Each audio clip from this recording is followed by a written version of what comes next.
Yes, yes, yes. Mr. Raphael Dawkins with the Combat Radio. And you are in tune to Boxing Talk with Rafi. What number are we on? What's going on? Let's have a little looky. Okay, so you are welcome to Boxing Talk with Rafi 269. And we're going in again, staying on topic with the Canelo, with the Saunders. We're talking about it today, like we talked about it yesterday. Well, we've got developments. Hold on, my muffler's falling off. Hold on. Okay, so let me tidy up this shiznix before we proceed to give you what you need. Okay, let's tidy that up. Radio Saunders, eddiehearn, dazn. Let's put a few more hashtags in there to make sure the thing. Oh, didn't even need all of those. Okay. Let's get rid of some of this shiznix, and then I'm gonna hit you up with the menu. Let's have a look. Deep waters, in deep waters. Yes, that's what we're looking for. Deep waters. Boom. Okay. Let's see if we can paste what we just chopped out. I need some of that back.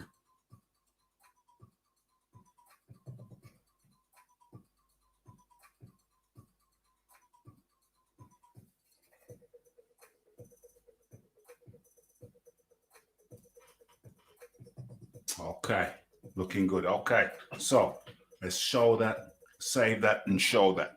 Okay, we are prepared. Let's get into this shizzle. Let's see who's in the building right about now. Okay, so we got the bronze plumber up in the building. We got the Cal L telling it like it is. Yes. Okay.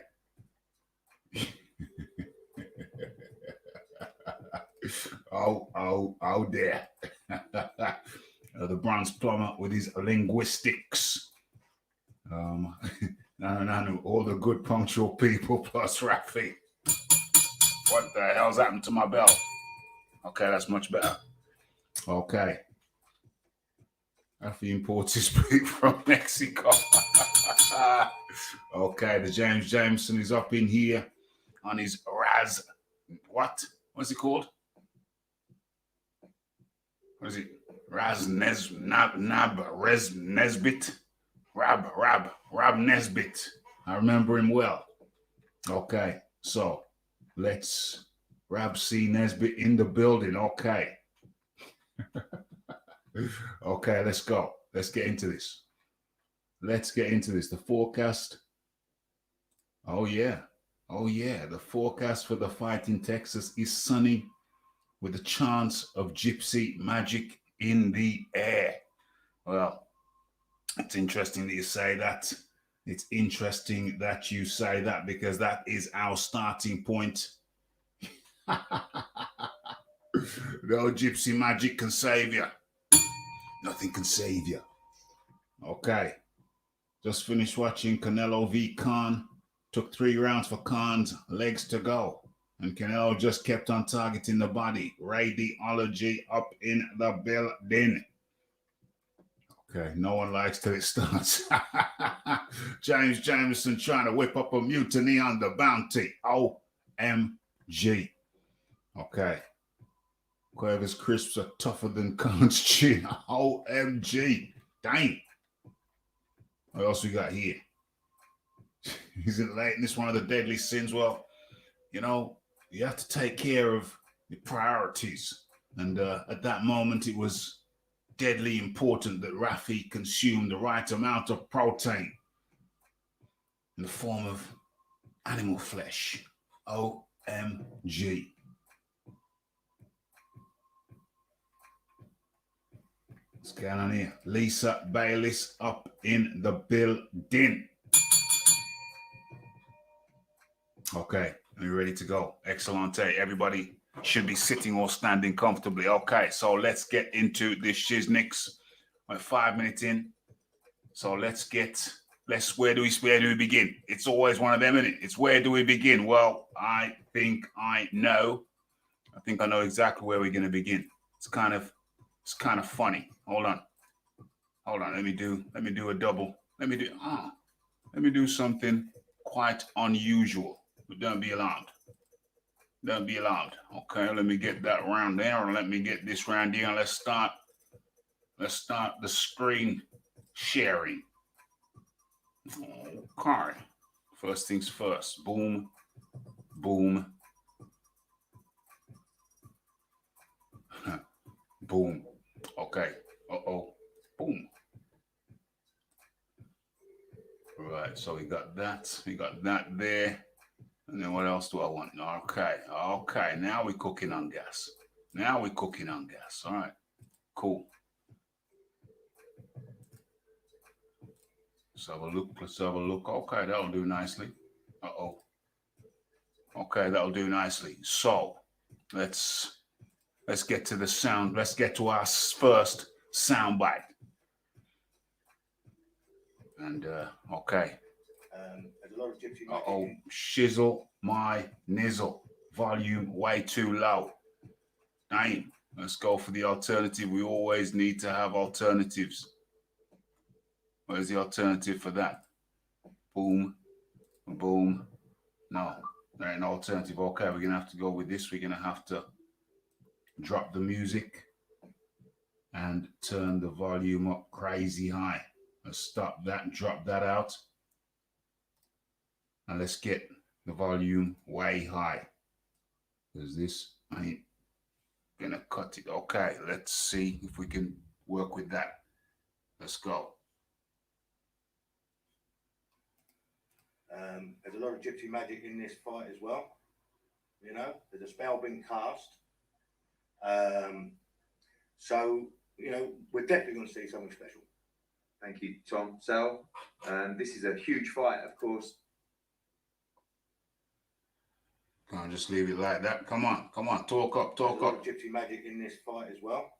There's a lot of gypsy magic in this fight as well. There's a lot of gypsy magic in this fight as well. There's a lot of gypsy magic in this fight as well. You know, there's a spell being cast as well. You know, there's a spell being cast. There's a spell being cast. There's a spell being cast. Gypsy magic. Hold on. Let me get the levels back down. Let me get the levels back down, ladies and gentlemen. This is the joys of doing this shiznix. Okay, so a spell has been cast. There is gypsy magic in this thing. Right behind him. There's a lot of gypsy magic in this fight as well. You know, there's a spell being cast. OMG. Okay, that's enough. And those were the words of. Testing, 1, 2. Those were the words of. Let me do a sound check. Okay, that's enough. And those were the words of. Okay, a little bit echoey. Let's get that closer. Okay, now we're in the zone. Now we are in the zone. Okay, so a gypsy curse has been cast. A gypsy curse has been cast. Let's turn that down. Okay. Yeah. So a gypsy curse has been cast. Got into it. I just saw the video. Shake my head. OMG. Just saw the video. They got into it. Okay, well, we come into that. Where are we? Okay, so okay, Da Vinci 7 up in the building. A gypsy spell has been cast, and I guess supposedly that means that Billy Joe Saunders over there on the right, Billy Joe Saunders, Tyson Fury tucking into some juicy fruit right there. Juicy fruit, juicy. You get it? Okay, so a spell has been cast, which I guess means that Billy Joe Saunders, according to this spell, is going to end up or going to emerge victorious. It will be victorious. Yeah, check that out, Kal-El. Check that out, and if you get it, then drop me a link. Good man. I believe so. They're not playing. They're not playing. They're not messing around. They're not messing around. Tyson Fury's on his second bowl of fruit salad. Didn't even give his son one behind him on his phone. Okay, so are we to expect that Billy Joe Saunders? How many people still think Billy Joe Saunders is going to get knocked out? I don't know, but we're going to get into it deeper and deeper.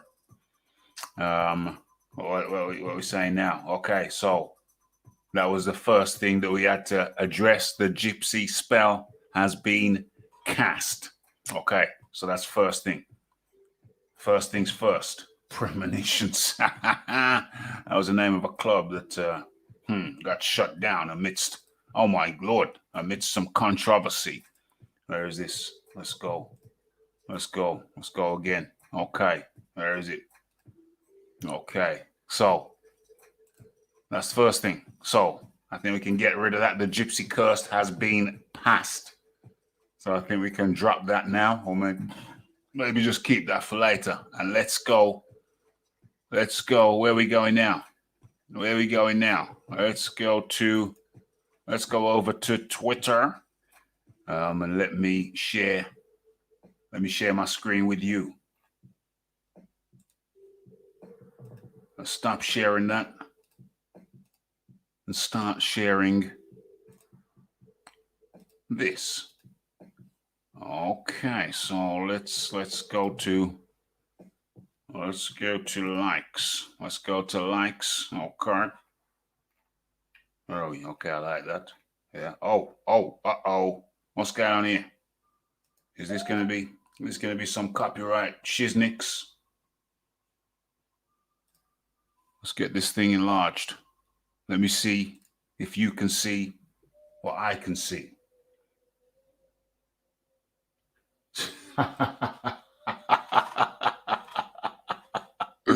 Oh dear.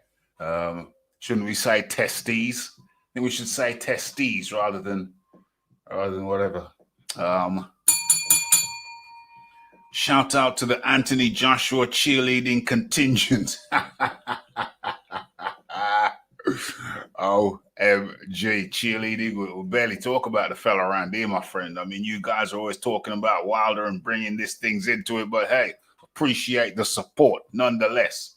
That was a Fight Doctor. So Fight Doctor becomes the first official sponsor of this particular episode of Boxing Talk with Rafi, and you too can become a sponsor. All you gotta do is touch that, tickle that, the dollar sign or the yen sign or the euro sign or the pound sign next to where you are typing now. So the Fight Doctor becomes the first official sponsor of Boxing Talk with Rafi 269. Much appreciation. Okay, so we're gonna go switch over to Floyd Mayweather, and then we're gonna hop back over to the Canelo Alvarez versus your man there, Billy Joe Saunders. There has been a Gypsy spell cast, according to Tom Saunders. A Gypsy spell has been cast. Let me write that down. As a matter of fact, rat-tat-tat-tat. Let's go over it. Well, no, Floyd can wait. He's right there. He's waiting for us. But let me write this in. A Gypsy spell has been cast.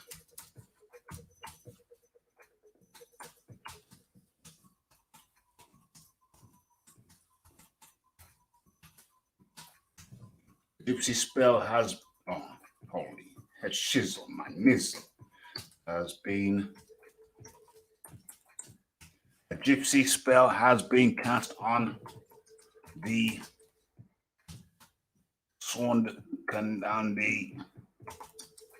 Canelo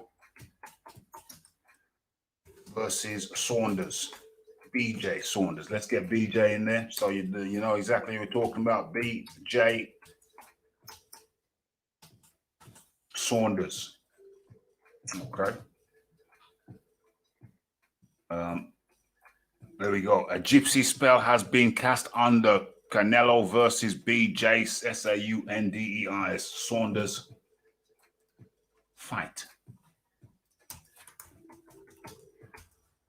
Says Tom Saunders. Okay. I think that's good now. Let's get that up. Boom, boom, boom. Okay, so let's have a look. Let's have a look. Let's have a little looky. Where are we going now? This is the only time. Okay, people want to talk about Mayweather right about now. At YouTube, one of the mugs gonna get hurt. Uh-oh. Yeah, it's only a matter of time. It's only a matter of time. Paul showing not Mayweather no respect. Okay. Is this the clip that you were talking about? Is this the clip that you were talking about, Lisa Bales? Is this the clip that I'm about to show? What is the gypsy spell? Well, you know, in Europe, why am I hearing myself so loud? What the hell's going on? Let's get the levels checked. Let me check the levels. Oh, that's fine. That's fine. 1 2 1 2 1 2 1 2. Okay. Well, in Europe, you know, the gypsies tradition. You know, gypsies traditionally or historically came from Romany.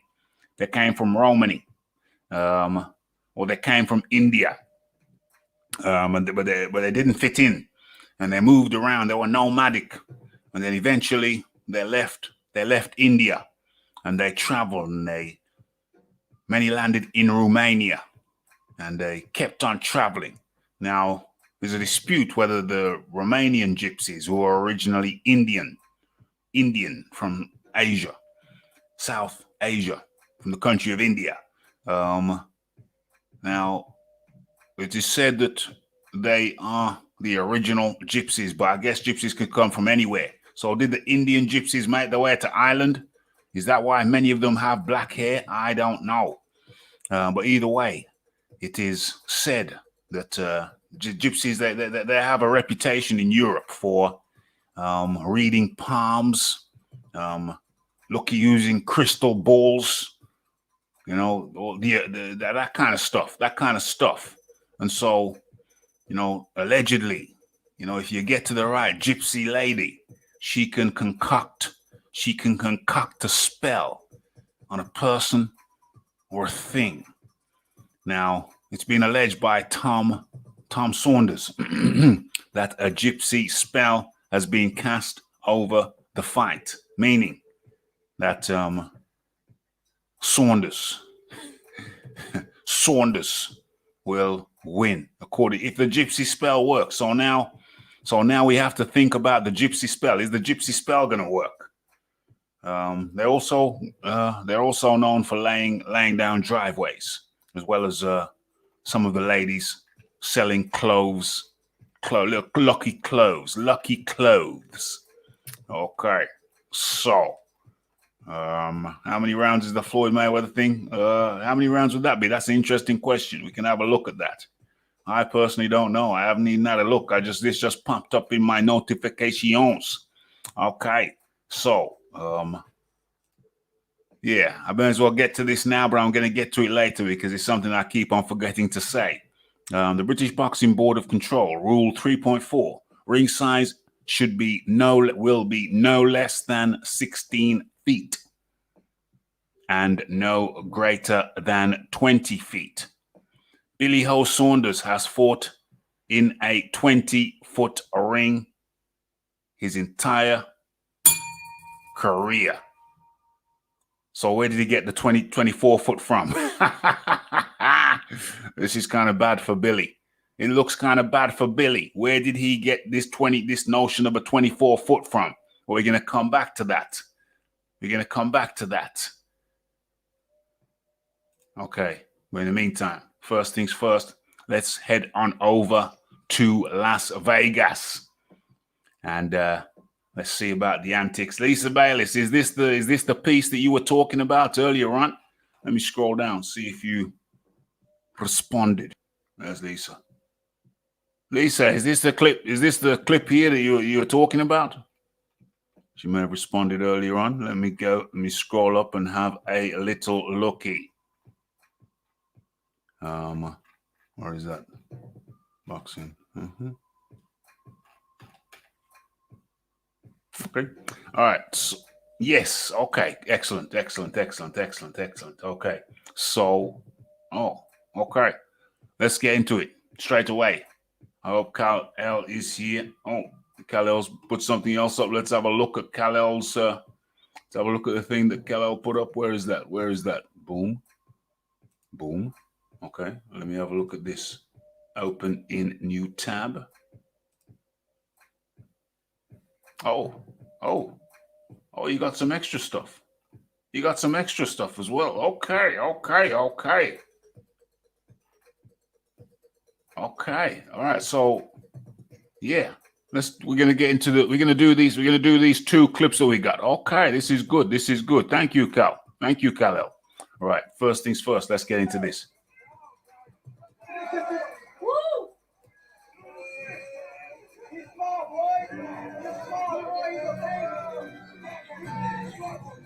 Yeah, I can't have the music. But I want to hear what's going on.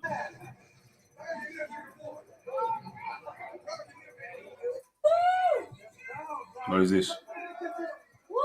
Woo!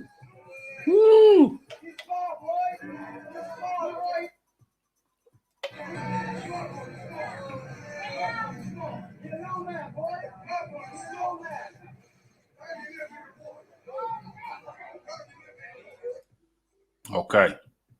So that was take one. Let's drop that down. Floyd Mayweather and Logan Paul face to face for the first time ahead of their exhibition fight on June the 6th. Exhibition fight, where are we now? March, April, May the 6th. Wow. It's in approximately 1 month time. 1 month to the day. We're in May the 6th now, and this is in June the 6th. Okay. Malcolm Marcel, I'll be tuning in. Should be interesting. His fans are saying it's only a persona. Okay, well, I can't let the cat out of the bag. That's a different topic for the show. I mean, it's one of the segments of the show. So I can't let the cat out of the bag just yet. Okay, so that's step one. Now let's have a look and go over to what Kal-El has provided. Let me have a look. There it is. Boom. Hold on. Stop shit. Oh, come on up. We're on the come up. Stop sharing that. And start sharing this. Okay. Excellent work. Let's get straight into this shizzle. Let's go. Come on. What, you really want to take them both on at the same night? Absolutely easy. You got two fake fighters. Fake fighter. I'm a real fighter. Thank you. Yep.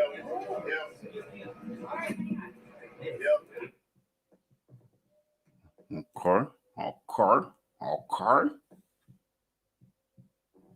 All right, let's continue with that. Oh, as a matter of fact, I want to keep abreast of what's going on in the chat. What is this? Taking lead from roof. Which James? Oh, this is the one name James. This is our authentic one name James. Okay, there's no such thing as a gypsy spell. Damn. Okay. Wizard Spleeves. Nasal spray versus Mexican wheat. Wheat? Mexican meat. Who wins? Who wins in the battle of the sops? Is it going to be the nasal spray or the Mexican donkey meat? James Jameson says, Stephen, OMG. Well, unfortunately, Lisa, that is a reputation over here in the UK. And, unfortunately, in this case, the reputation is earned. There's been some cases of some unsavory thefts, and I think one of the most unsavory, I think one stigma that the Gypsy Nation has is some of them have been caught on TV, were caught on CCTV, closed circuit TV in people's homes, outside people's homes, breaking in. And one of the specialities, unfortunately, is going into houses occupied by old people and robbing them. Now, the counter argument is that's a minority. The counter argument would be that that's a minority of the gypsies. But unfortunately, many of those cases have been highlighted, and it doesn't do very well for their reputation. It's most unfortunate. Billy Joe Saunders is a Romani. Fury is Irish. Okay. All right, to plague upon these houses. Not sure the Gypsy spell will help BJ. But maybe if they allow him to carry the witch's broomstick, it will make it more even. Well, he could secrete that witch's broomstick, just break it in half and secrete it, couldn't he? He could plug it. OMG. Okay, so what's going on? Taking lead from roofs, laying down 400 tons of fly tipping. Oh, Lord. These are some of the complaints against gypsies, Lisa. So, it's one of them, innit? It's one of them.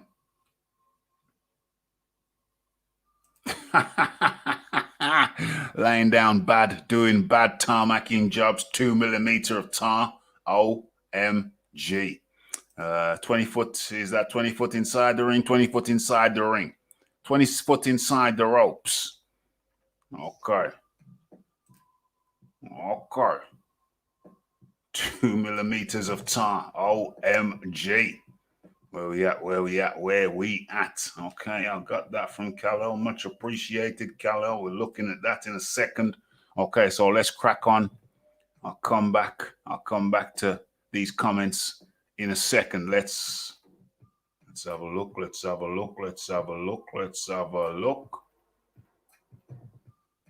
Good day, my lord. Had a rough day at the old drunken frog pub. Had to give some travelers the 5-knuckle shuffle. Okay. Dame. Okay, so what am I doing there? Let me drop that link into the chat. Boom. Okay. And let's get back into this shizzle. Okay, let's go. What's gonna happen now? I have no idea what's gonna happen. Okay, let's go.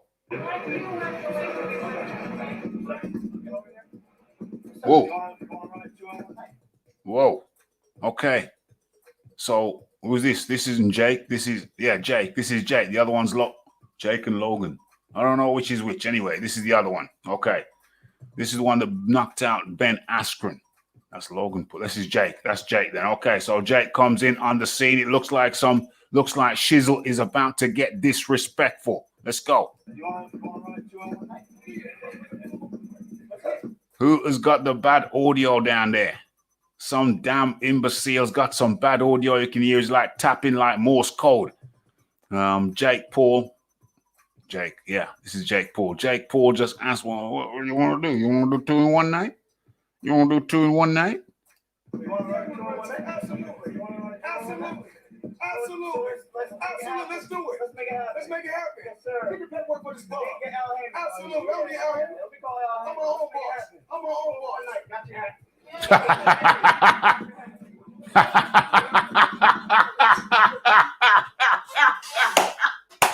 I did not see that coming. Gotcha. I did not see that coming. You're gonna have to replay the shiznix. OMG. What is ball? Absolutely.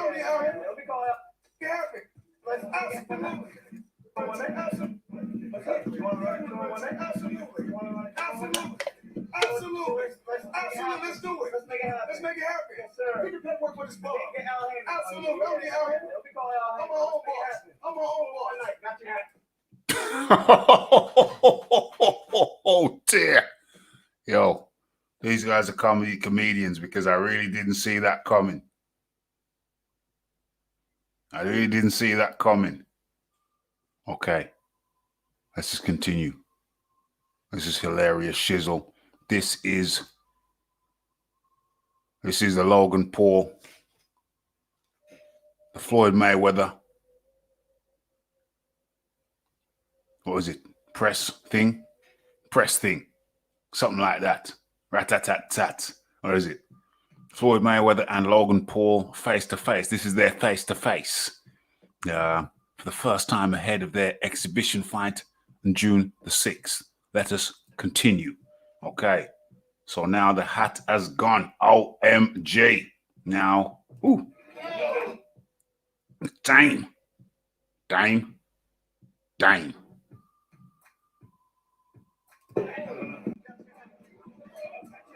Woo. Whoa. Woo.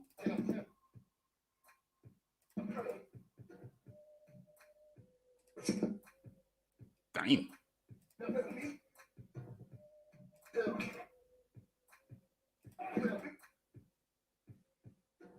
So Mayweather's over there. What's going on? Dang. It's a good thing he's wearing the green and the white and the orange. Differentiates him from everybody else. Got to get that hat back. Custom made, custom fit. Dang, there's a lot of people there.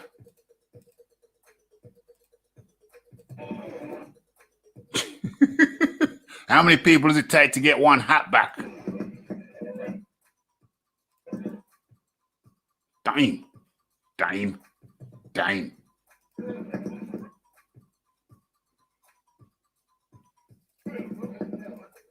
What is this?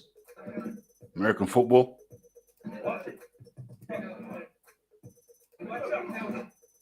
Oh, somebody's coming up. Have they got the hat? How many people does it take to get one hat back? I hope it ain't creased. That hat better not be creased. I got the hat. Somebody's got the hat. The hat's been retrieved. Come on now. Let it go. Oh, still. Oh, Logan's coming. Oh, dang. Somebody's getting twisted up there. People getting twisted up. Oh, dang. Yo, this was serious. Damn, somebody got dashed down to the ground. Another hat's been lost. What's this here? What's this guy doing? Uh-oh. That don't look good.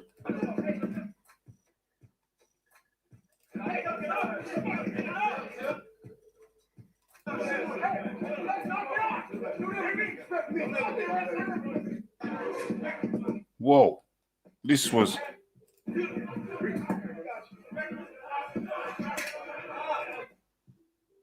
some serious shiznix.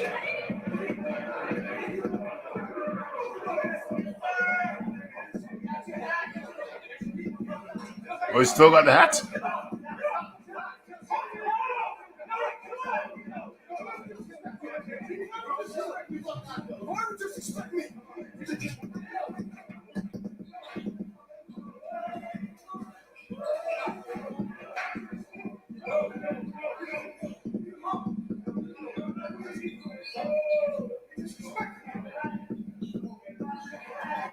Oh, Lord. This was hardcore. Oh, damn. Didn't even see Kong was there. Iron Kong. Come on in. This is... Have I not been showing that all this time? Have I not been showing that? Yeah, I was seeing it, watching this ridiculous fracas. Oh, okay. So you're seeing it. Okay. Watching this ridiculous fracas. Give me a break, man. Jeez. Yeah, the crazy fracas. It's just going down. Lisa Bailey's tipped me off. It ain't done yet. No, there's more? There's more. It ain't done. Oh my It ain't God. done. It ain't over. It ain't over. It ain't over. Let me go. Let this. Oh, I gotta drop that down, or else it's interfering. It's interfering with the action. Uh-oh, that's not the one. What's this? What do I want to do? I want to get rid of that. Yeah, that's the one. That's the one. Okay, let's get back into this. As a matter of fact, I just want to see what's going on with the people. Give me my MAGA hat back. OMG. I'd fight for these guys. These Trump supporters are up in the building where it's okay. It's a mixed bag of nuts over here. Let's go.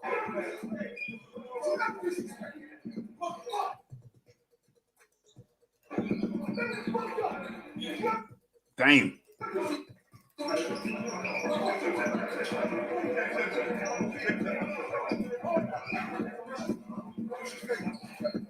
Disrespect me. I wish. It's unfortunate that the guy with the crappy camera that's making some he's the one that's recording this damn thing. Jeez.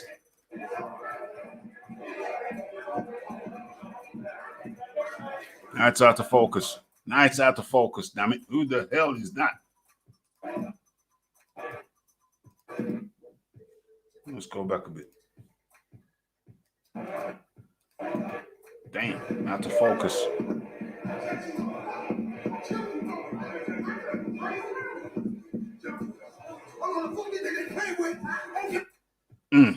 Still out of focus. Still out of focus. Lord have mercy. Oh, damn. Come on, money for the square box. Oh, Lord.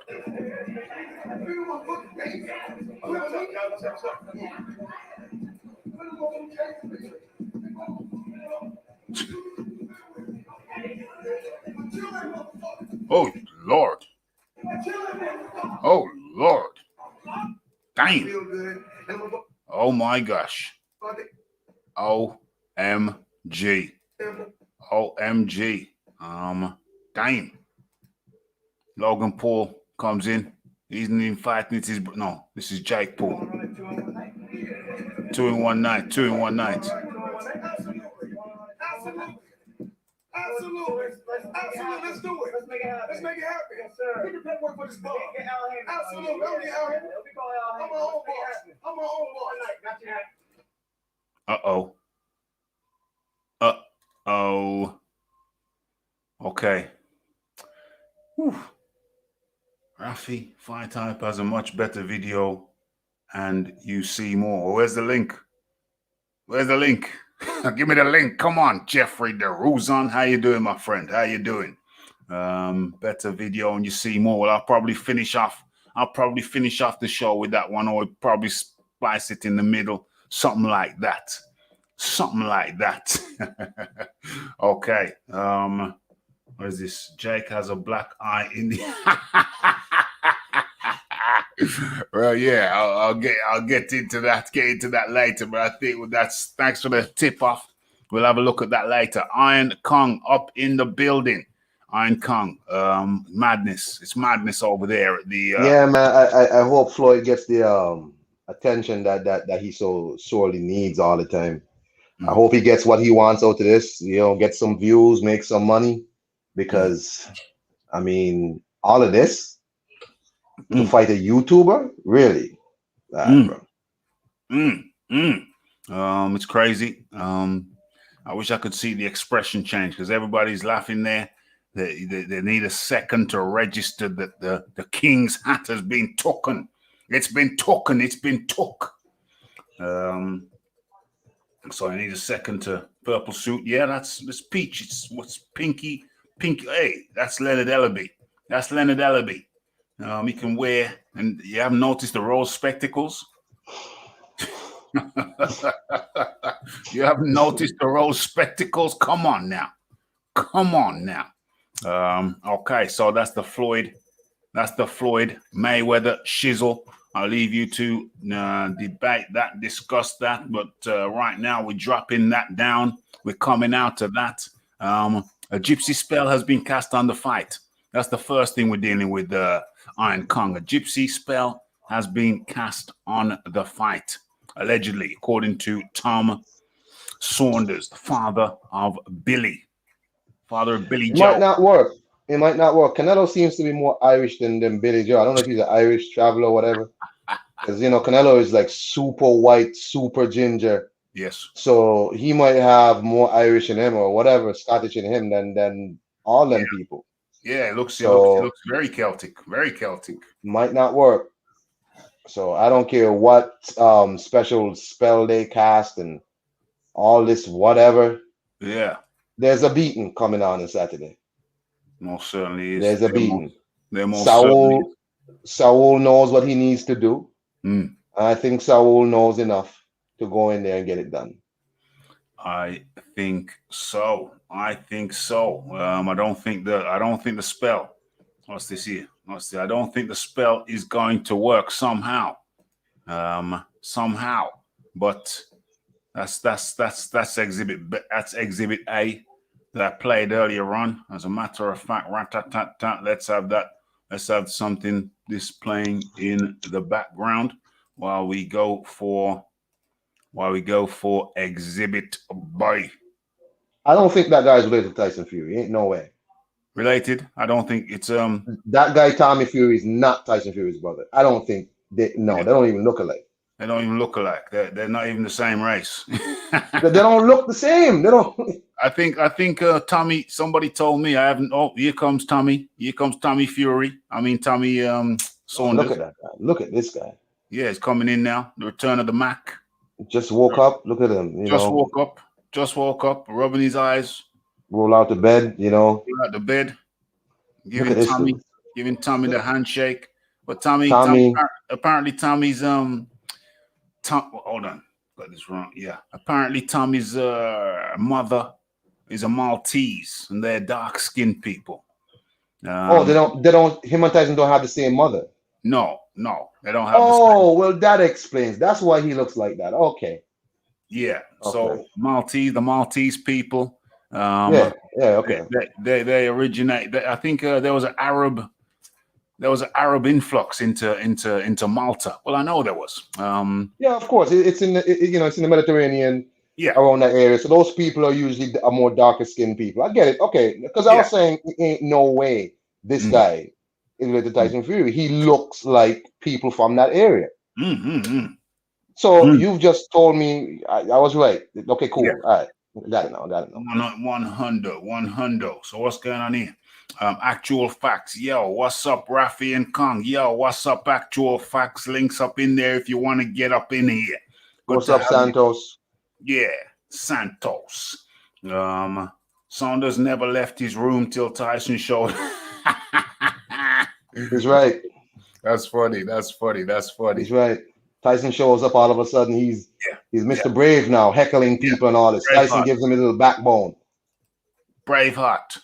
All of a sudden, Braveheart. Oh no, come on now. Don't do me like that. Come on, get up on and out of here. What's this one? Is this what I'm looking for? Yeah. So let's get into the next thing while this plays in the background. Okay, where's my next exhibit? Carry on. Where is my next exhibit? Actual Santos up in the building. Actual Santos, how you doing, my friend? What's up, Raph? What up, Kong, man? Thanks for having me on, man. Santos.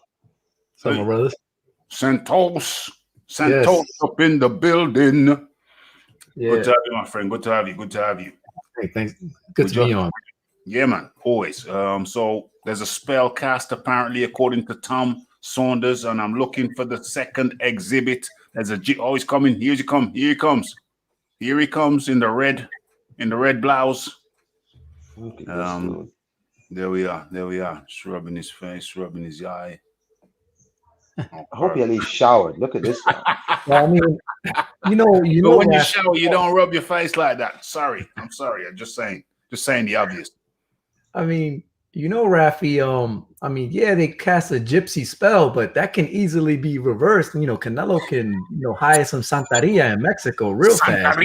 Santeria. It's gonna be the gypsy spell versus Santeria, Mexican Santeria.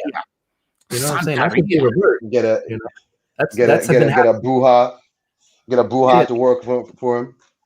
Yeah. You know, they negate each other all the time. They've done that for years. You know, hundreds of years. You know what I You see, mean? that's why I wanted. That's why I wanted our Latin correspondent to come in.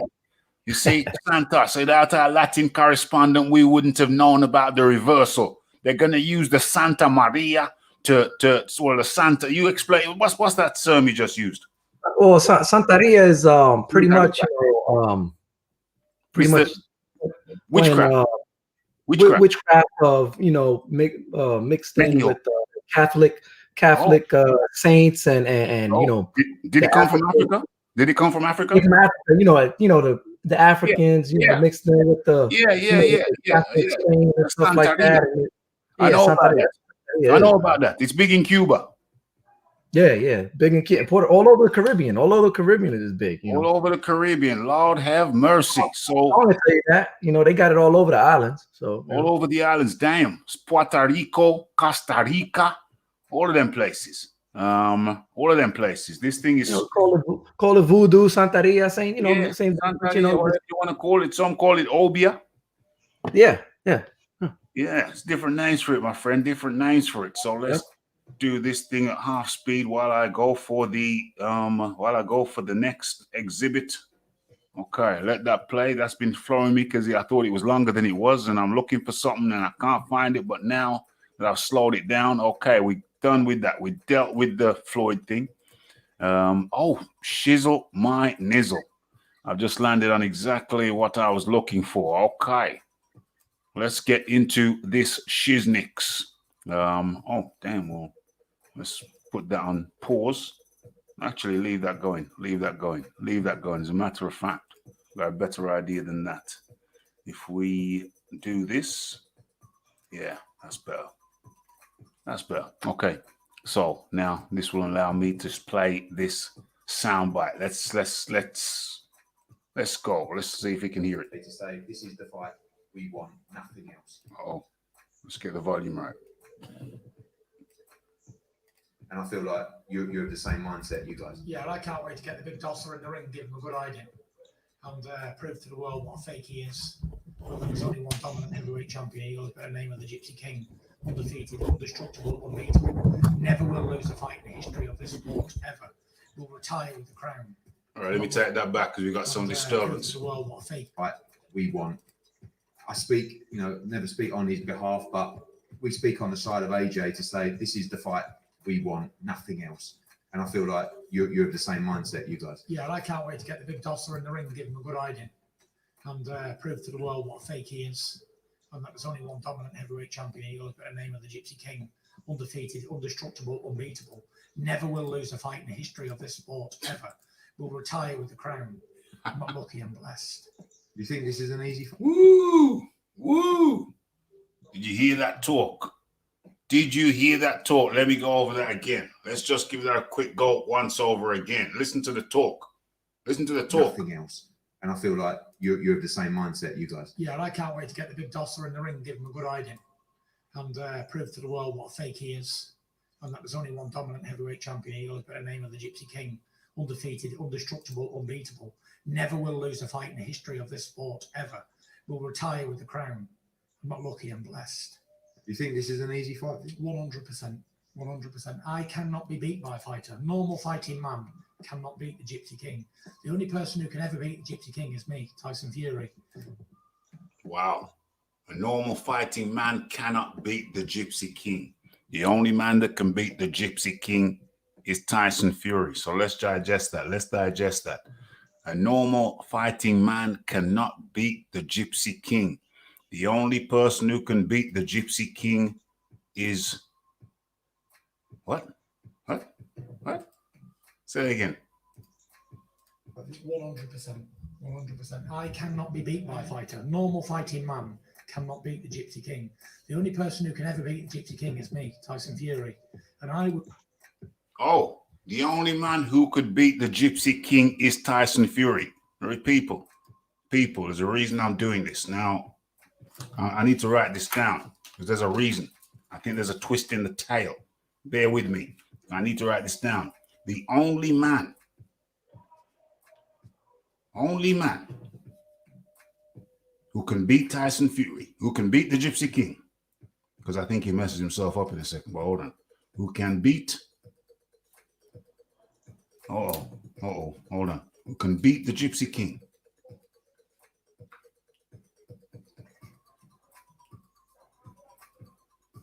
is Tyson Fury. Now, that's very important, is Tyson Fury. Okay. The only man who can beat the Gypsy King is Tyson Fury. Now, remember those words. It's important. Okay, let's get a little bit deeper into it now.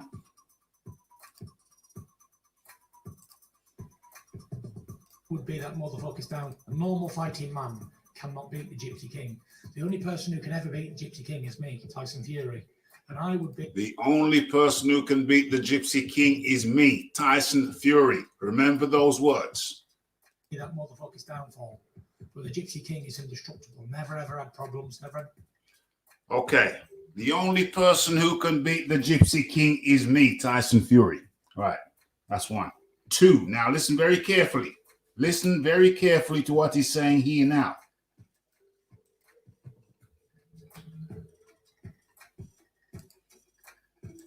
Cannot beat the Gypsy King.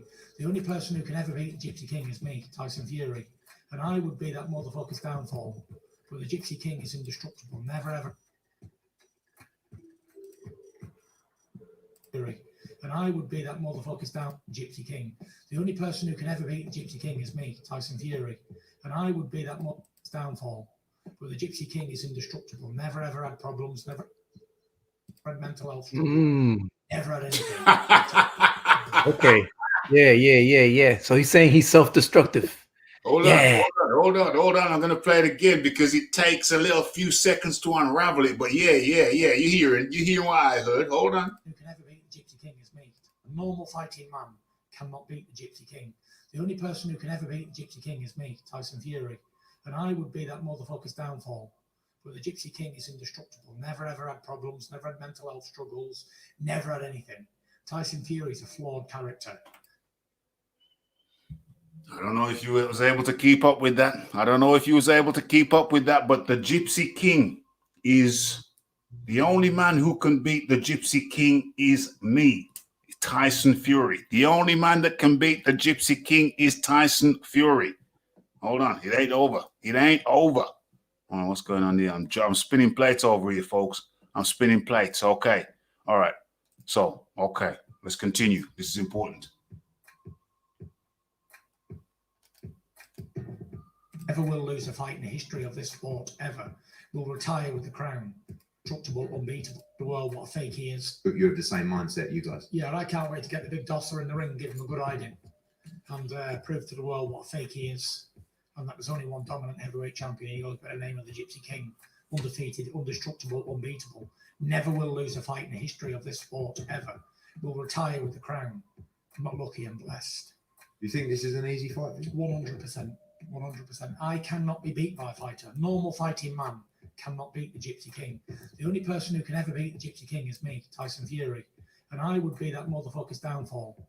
But the Gypsy King is indestructible. Never ever had problems. Never had mental health struggles. Never had anything. Tyson Fury is a flawed character. And the only man who can beat the Gypsy King is Tyson Fury. Or AJ, maybe. AJ. Boom. Or AJ. So did you hear that mess? I'm going to help you. I'm going to help everybody out because that's why I had to take notes. Okay. So first statement, the only man who can beat the Gypsy King is Tyson Fury. That was the first statement. That's the only man who can beat the Gypsy King is Tyson Fury. Okay. The second statement, the Gypsy King will never lose. Okay. The Gypsy King has never had mental health problems.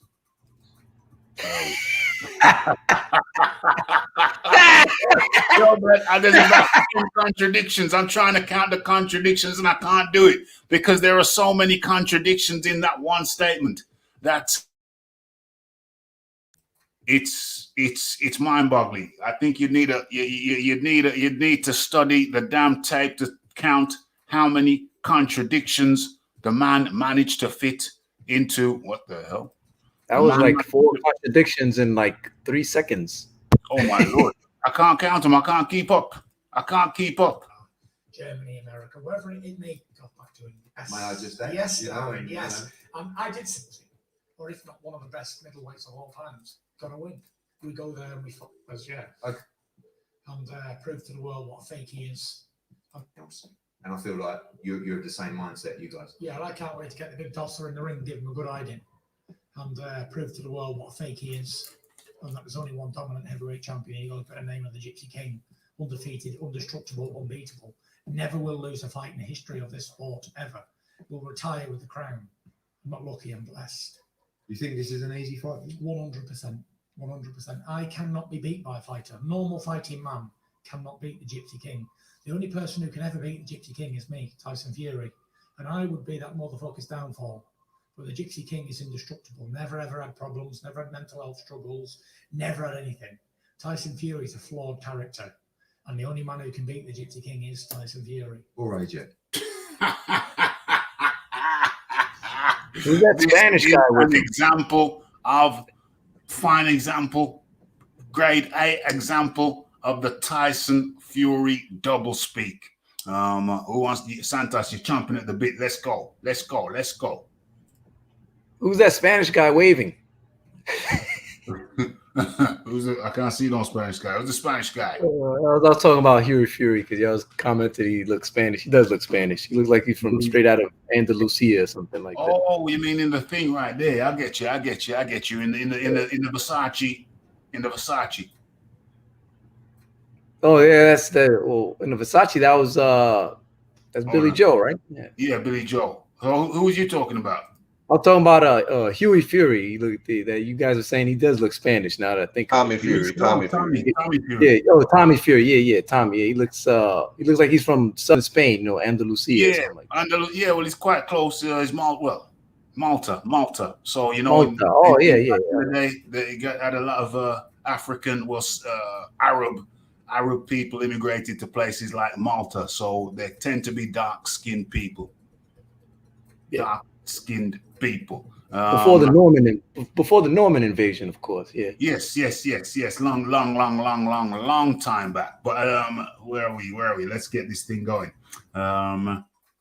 Yes. So talk to me. Who wants to talk about that clip? I'll talk about the clip then. Okay.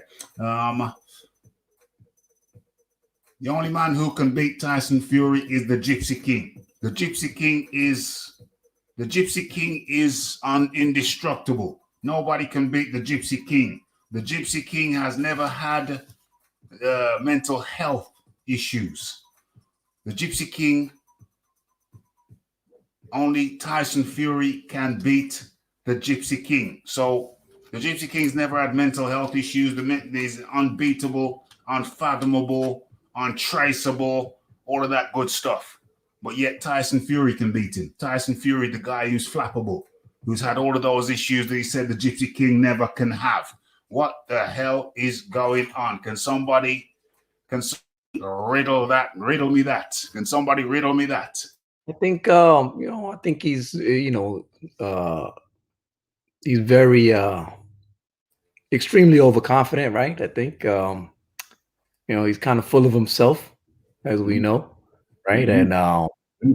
And he's on one, he's on cloud nine, he's effectively destroyed the greatest American champion ever in one single night, defeated him, slayed him, slew him, and he's gonna feel that way. He's on his high horse, I guess, right? Yeah. He's on his high horse. Who wants to go next? I think he caught himself telling on himself that he didn't have no mental issues, and then he had to then switch into the whole dual personality thing. That it's weird. Look at the first him and Wilder press conference that he took Wilder to task when Wilder said, "There's Deontay Wilder and the Bronze Bomber. I have two different people inside of me." So now Tyson Fury has two different people inside of him, right? So because then it was, oh, I thought you were a different person. You have two people inside of you, and all this.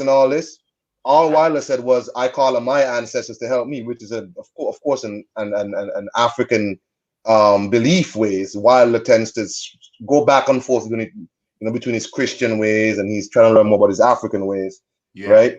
And all of a sudden, it was all this. Oh, how dare you! You have two people inside of you. I don't need anything. All I need is Tyson Fury. Now it's Gypsy King inside of me and Tyson Fury inside of me. But what really happened? He caught himself lying about having mental issues, and then he had to go into the whole spiel about, oh, the Gypsy King never had none, but Tyson Fury is flawed. But the Gypsy King, nah, he's a different person. But Wilder can't be the Bronze Bomber and Deontay Wilder, right? All of a sudden, so now he's got an alter ego now, just like Wilder. I'll be right back, Rafi. I'll be right back. Man. Okay? Yeah, man. That's cool in the gang.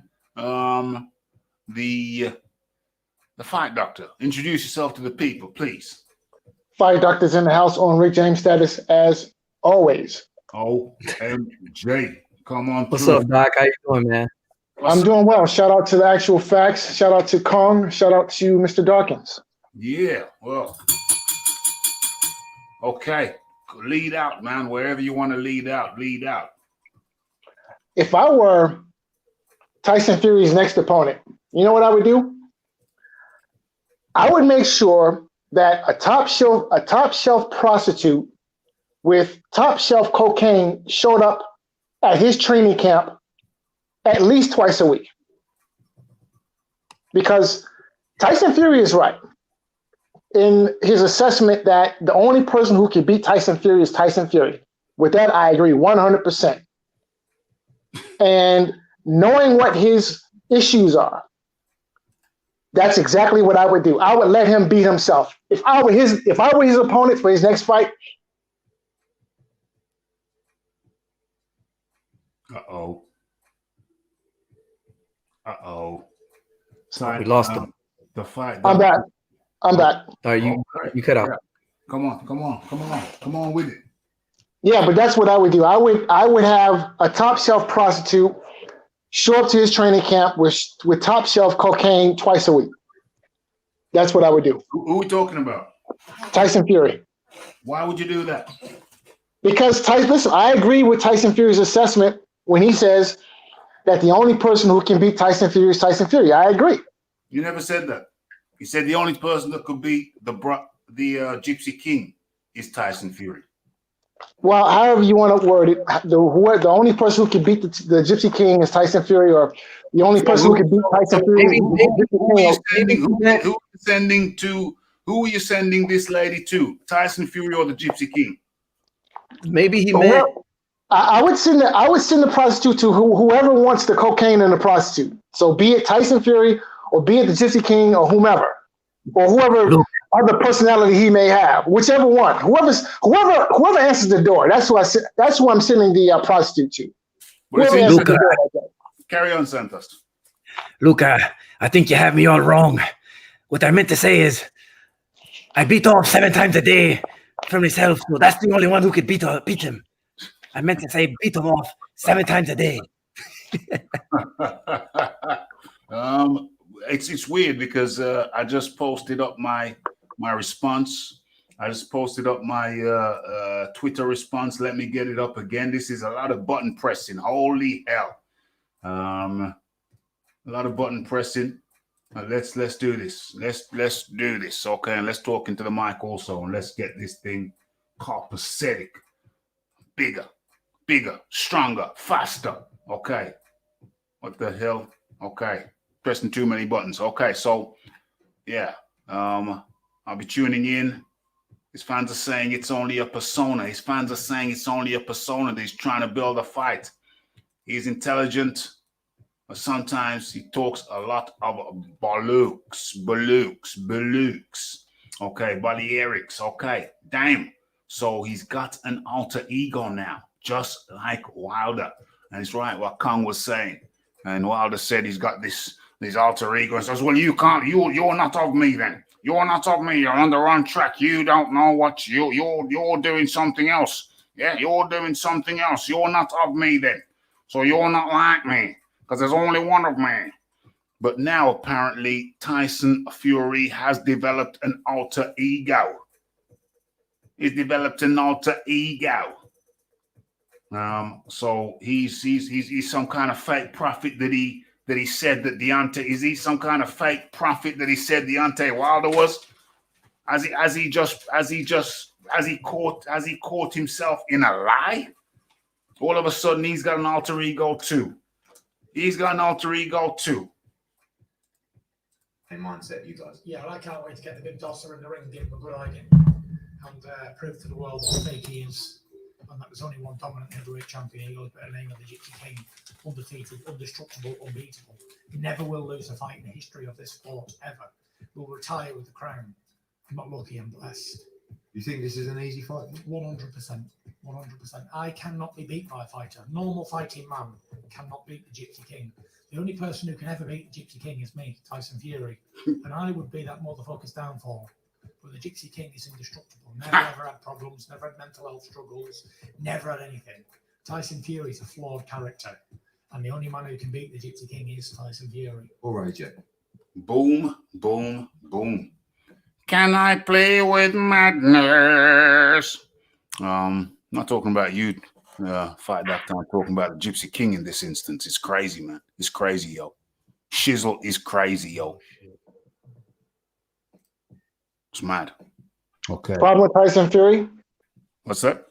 The problem with Tyson Fury is that he's undisciplined. That's his problem. He lacks discipline. He likes to party. Listen.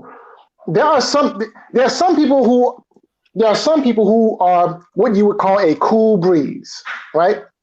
They cool breeze through life. It's just, you move on from one party to the next. They burn the candle at both ends and they figure, hell, I'm here. I'm only going to be here for a short time, so I'm going to make every minute count.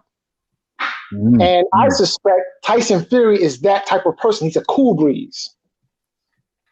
He's a cool and breeze. Being a cool breeze does not lend to his profession. He needs to be more like a Bernard Hopkins, whom Larry Merchant once described as being like a monk. Because that's the type of lifestyle he lived, right? But if you look at Bernard Hopkins, how was he able to sustain in the sport of boxing for as long as he did? It was because of his discipline. Yeah. So Tyson Fury is right. The only person who can beat the Gypsy King is Tyson Fury, and I suspect sooner or later that's what's going to happen. He's going to cool breeze his way through a training camp, he's going to cool breeze his way into training camp, cool breeze his way through training camp, and then cool breeze his way into getting knocked out. That's what's going to happen eventually. May not be the next fight, might not be the fight after, but sooner or later, that's what's going to happen. It's cool breeze. He's going to cool breeze it. Okay, so I've been asked why we're talking about this. Well, the reason we're talking about this is because Tyson Fury is currently over there in Texas. He's over there in Texas, and he was on the the No Passion podcast. No Passion, Eddie Hearn's podcast called No Passion on the BBC, and Tyson Fury is over there in big Texas. That's why we're talking about it. He's over there with Canelo. So I think it's highly appropriate and highly fitting that Tyson Fury say what he wants to say, and moreover, he's talking about his comrade, Billy Joe Saunders. So he's more than entitled to speak his mind, say his piece. What's going on here? Discipline is part of your job. The film Blow was loosely based on Innocent Parker. Texas is open, completely open. It's opened up. Okay. All right. Okay. So, what other elements are we looking at? I think we've covered that element. What am I saying about that? Tyson Fury tied himself in a bloody knot there. He tied himself all in a knot, tied himself in multiple knots. Nobody can beat the Gypsy King apart from me. The Gypsy King doesn't have breakdowns. He's always on it. But me, the flawed one, I can be the Gypsy King's downfall. He was talking all over the shop. He was all over the shop. Let me just mute the mic and get my muffler back on. Hold on. Yeah, I agree. He was definitely all over the place. Hopefully he could stay somewhat disciplined, but yeah, that's just weird. This. I think right then and there, he just needs to like, let me take a break. Let me take a break. It's crazy, yo. Absolutely crazy, yo. I can't make head nor tail of it. You need a PhD. We're on the jet lag. Make no sense. Don't make no sense. Okay, so this thing is all over the place. There's so many strands to this thing. So let me try now and bring it all together. Let me try and get everything in chronological order. Okay, so as a matter of fact, rat-tat-tat-tat. Where we going? Let me drop this thing down a little bit and then raise this thing up a little bit.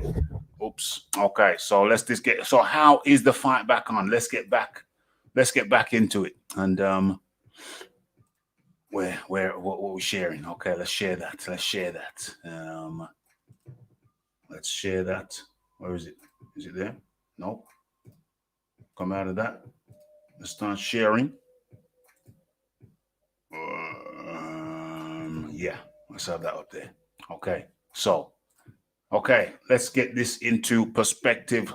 Okay, so what about the 20-foot ring? Okay, so remember, the fight was supposed to be off. And then next thing we know, the fight's back on. Last night, we was doing the show, the fight back on.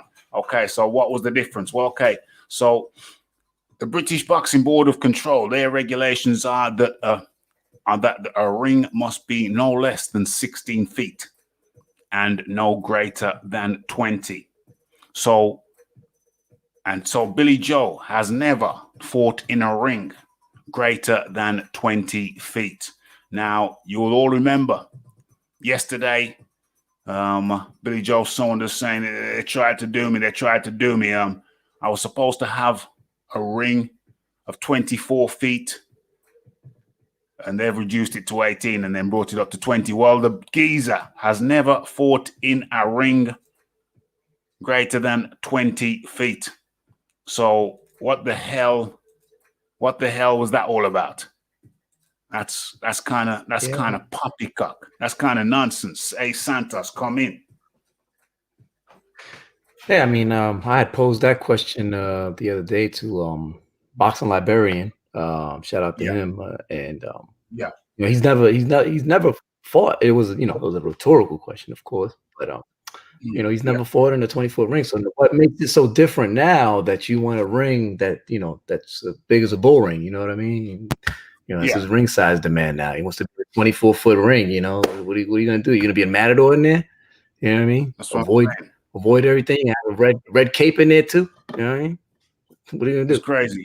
It's crazy. The way he was talking about it was as if he was accustomed to fighting in larger rings, and then all of a sudden there's been cut down to a smaller ring. And when you check it out, there's no history of him fighting in a ring greater than 20 feet. So why now? Why does he need 24 feet now? So anyway, that's how it was left. It was a 20-foot ring. And Billy Joe said he was going home because he wasn't going to get a 24-foot ring. So they needed they said they compromised at 22. So all of a sudden, what happened? As a matter of fact, rat-tat-tat-tat. Why don't we did I do a video on this or did I not? Well, let's just go into history and let's hear what Eddie Hearn personally had to say about that shizzle. I think I've got a quote from him. Where is it? The fight is on. Hearn reacts to, okay. Well, there it is. That's the one. They're happy with 3 days to go. Dolce & Gabbana, it seems. Eddie Hearn absolutely massive fight. See, the last few days have been interesting, especially Yesterday for 9 hours, had Wi-Fi, which getting all the drama, was talking about it. You know, we haven't had the benefit of, I want to say everyone's happy. Then where did everything land with regards to Arrived here, got in the ring, situation where Finland with regards to the ring? it really, Okay, so this is it. I'm not going to show the clip, but I will play the clip. Okay, so this is the explanation, because remember, the fight was off, and there was no compromise. Well, they'd already compromised. They'd already compromised with the ring. So Billy Joe Saunders misled us, let us think, they're doing me wrong, when it actually wasn't. He said he needed 24. He was settled for a 22. They gave him 20, which was the regulation size.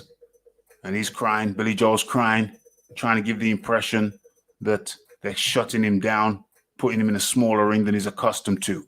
Well, that was a load of crapola, because that is the ring that he's accustomed to. The ring they were fighting in was a 20-foot ring. And they say, oh, no, we're going home if it's only a 20-foot ring. Well, guess what? Canelo, well, let Eddie tell the story. got to a situation where when Billy arrived here, got in the ring, he said it's too small, and we were asked to have a 20-foot by 20-foot inside the rope. Billy's not boxed in a ring bigger than that in his career so far. I went back to Team Canelo and said, look, is this ring size okay? They said yes. And I thought that would be okay. Then Billy come back and said, no, I want 24 inside the ropes, which is just huge. But I'll allow 22, or I'm going home. Please book my flights. And I said, well, look, 20's been agreed. That's what it's going to be. And he said, I'm going home. Book my flights. I'm going home. And I believe it, to be honest with you. I mean, everyone might think he wouldn't, but I don't know. So anyway, they wanted me to go back to Canelo, and I kind of built myself up for this really awkward conversation, which was, we've got a problem. This guy wants a 22-foot ring, and he's saying he's not fighting and he'll go home. Is that a problem for you? And he went, not in the slightest. And that was it. It was a bit of a letdown in the end, really. Yeah, so. Boom, boom, boom. Sorry for the noise with the mic. My situation here, my situation with the mic situation and the levers and the whatnot, it's not optimal. I've changed the position of it recently, and it's playing havoc. I'm going to have to change it again so that we can get the proper levels and et cetera, but it's okay. We're going to soldier on with it. So what we found out is that Canelo said, you know what? Go give him 22 feet. Give him a football pitch. Give him a football pitch if he needs it. We're still going to fight him. So now Billy Joe is in a bigger ring than he's ever been. This is a 22-foot ring. 22-foot inside the ropes. Biggest he's been in previous to this is 20. But apparently he needs a bigger ring for Canelo. Actual Santos.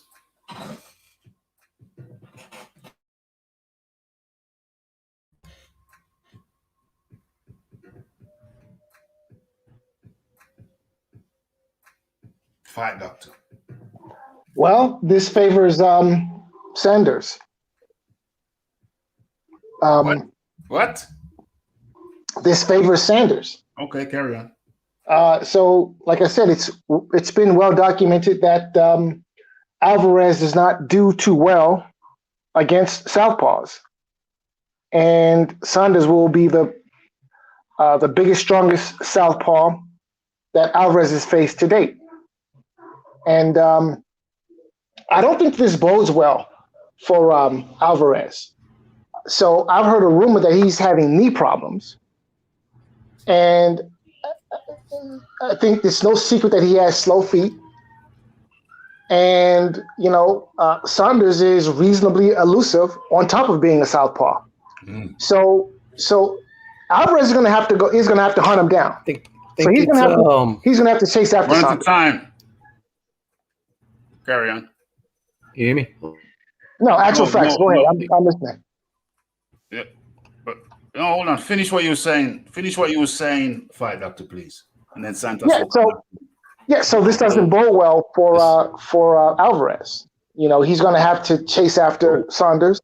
He's going to have to cut off the ring. And, the more space that Saunders has to work with, the more difficult that prospect will become. And that's just going to open up opportunities for Saunders to make Alvarez look bad, in my opinion. Okay, I'm staying with you for a second before I go to Santos. Why did Canelo give him something he's never had? What the hell's all that about? Overconfidence. I think maybe at this point in his career, listen, Alvarez is probably surrounded by a bunch of yes men. Okay, and the spectacle of Alvarez not looking completely dominant against a southpaw is a distant memory. I mean, it's been a while since he's fought a southpaw. Yeah. And he's surrounded by yes men and told, it's going to be okay, no big deal. The law of fight, that was that was a million years ago. You're a better fighter than this and other. So he's probably believing his own press. And I don't think it's going to bode well for Alvarez. I'm not picking him to lose. But I'm not picking him to look like the dominant, unstoppable force that maybe perhaps some of his, protagonists are selling him to be nowadays. Yes. I hear that. So what you're saying is, actual Santos, I'm coming to you next. Hold on. So what you're saying is that overconfidence is giving. You know what I think? I think he's giving him a bigger ring than he's ever had, just to shut up the holler. So Billy Joe can't come back and say, because Billy Joe would have come back and said they robbed us on the ring. He'd have talked a load of crap and misled the people like he did, had us thinking that he's fighting in a bigger ring, and Canelo kind of penalized him. Canelo was blocking him from fighting in the size of the ring that he normally fights in, which was a load of crapola. Misleading the people. Load of crapola. In comes actual Santos. Come on in, my friend.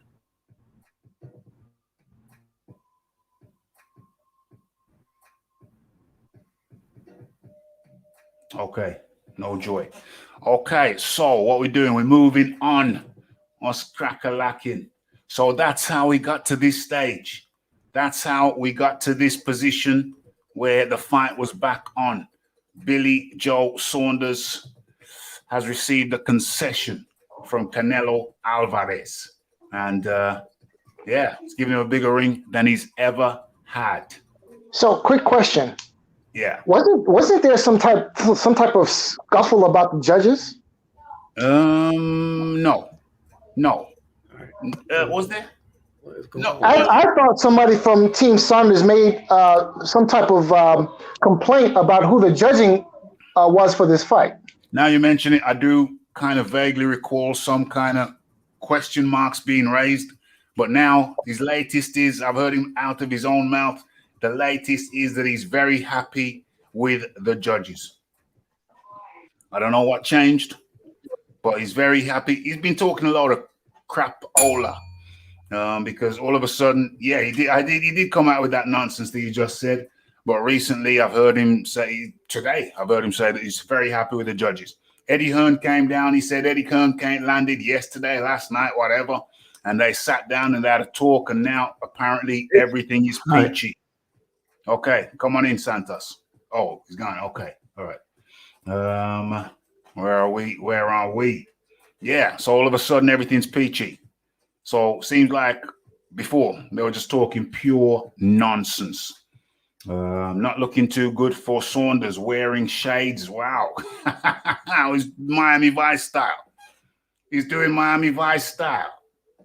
TKO 22. Greetings up in the building. Yes. This mic situation is crazy. I changed the angle of the mic and now it just don't sit right. I think I need a mic that bends about 3-4 different ways so I can twist it to the exact way that I want it to be. Right about now, it's kind of blocking my view. It's all up in the way. I'm gonna have to find a new position for it so it's optimal. Okay, what other elements do we need to cover on this? What other elements are there? Let me have a look. Let me see. We need to cover the element of smell. Because element of what? The element of smell. Smell? Okay, carry on. Because I'll be honest with you, Alvarez's career stinks at this point, in my opinion. It stinks. Really? I mean, and let me explain why. He has not fought any serious challenge since the Golovkin fight. And Golovkin, while being a serious challenge, was an old man. So Alvarez really needs to fight somebody at this point, in my opinion. Fighting somebody. All right. Well, listen, I'm not saying that Saunders is a bad fighter. I'm not saying that at all. But Saunders will never be confused for a Hall of Fame fighter. Put it to you that way. Saunders Hall of Fame. Not yet. And listen, what happens if he beats Canelo? Well, then that's a different story. Okay, but we'll cross that bridge when we come to it. But if we were to make a list of the 3 biggest challenges that currently await Canelo Alvarez, is Saunders on that list? Honestly. What's the question? If we were to make a list of the 3 biggest challenges, all right, the 3 biggest challenges that await Canelo Alvarez, is Saunders on that list? No, I don't think so. Who's on the list? Or who's on the Canelo list? Who should well, you're talking. I would think that the 3 biggest challenges that await Canelo Alvarez, and I will put them. I'll list them in order. Yeah. Beterbiev would be 1, Benavidez would be 2, and Charlo would be 3. What's the list? Say that again. The 3 biggest challenges that await Canelo Alvarez. Who? What's the name? Beterbiev will be 1. Yeah. Benavidez would be 2. Okay. And Charlo would be 3. Beterbiev, Benavidez, and Charlo is what you're saying. Right. Okay, cool. Yeah. I can hear that. And the fact is that Alvarez has not sniffed one of the biggest challenges he could face since the Golovkin fight. Okay. Well, yeah. So this dog and pony show, the aroma is such that it's beginning to singe my nose hairs. No, not with this fight. This is a good challenge for him. This is one of the most awkward. This is one of the most intriguing matchups that Canelo could have. So if he ain't in the top 3, then he's 4. If Saunders ain't in the top 3, then he's 4. I would even put him in the top 5, to be honest with you, because I think I can come up with 2 more names. I would rather see him fight than this guy. Real talk. Who's the 2? Andrade and Andre, and I would say Caleb Plant. No. This guy's more of a challenge than Caleb Plant. Caleb Plant is what do you call it? Too straight. Comes too straight. It's too linear. Billy Joe. Well, this is my hypothesis. Billy Joe Saunders creates an intriguing matchup because we don't know, because Billy Joe Saunders uses angles. Billy Joe Saunders is highly evasive. Billy Joe Saunders at his best is an interesting matchup. No 2 ways about it. And I'd rather see Billy Joe Saunders versus Canelo than Caleb Plant, but it's all objective and it's all a matter of opinion. So I can understand someone saying, is it? Yeah, I can understand someone saying what you just said. That's fair enough. I just want a couple of seconds here because there's something I forgot to do, and then I'm going to go and have a look in the chat. So if there's anything that you want to say right about now before I go to the chat, then please feel free to do so. I have an even better question. What does this fight do for Alvarez's career? What does this do for his legacy? This fight right here. This fight right here. I can answer that question. Carry on. No. You asked me the question. I'll answer the question. You can answer. You can answer after I've answered. Right about now, Billy Joe Saunders is considered one of the most evasive fighters in the middleweight division. That's middle, super middle. And it's going to be intriguing because now it's even more intriguing because now Canelo's giving him extra ring space. And I think that was a wise move on Canelo, or was it a foolish move? We'll see. Because smaller would suit Canelo, but Billy Joe Saunders watch the background noise, please. Perhaps mute your mic, please. Thank you. Billy Joe Saunders created a doubt, created a lie. And we kind of half swallowed the lie until we read the record books and the regulation books and found out that Billy Joe Saunders was just talking a pile of crapola. He ain't fought in a ring that's bigger than 20 foot and he's asking for 20 foul. That's pure foolishness. But right about now, Billy Joe Saunders is highly regarded as an evasive fighter. I think he's underpowered, but I'm a big believer in evasion. If you can evade, you can't hit what you can't see. You can't hit what you can't see. Couple that with the fact that the fella is a southpaw.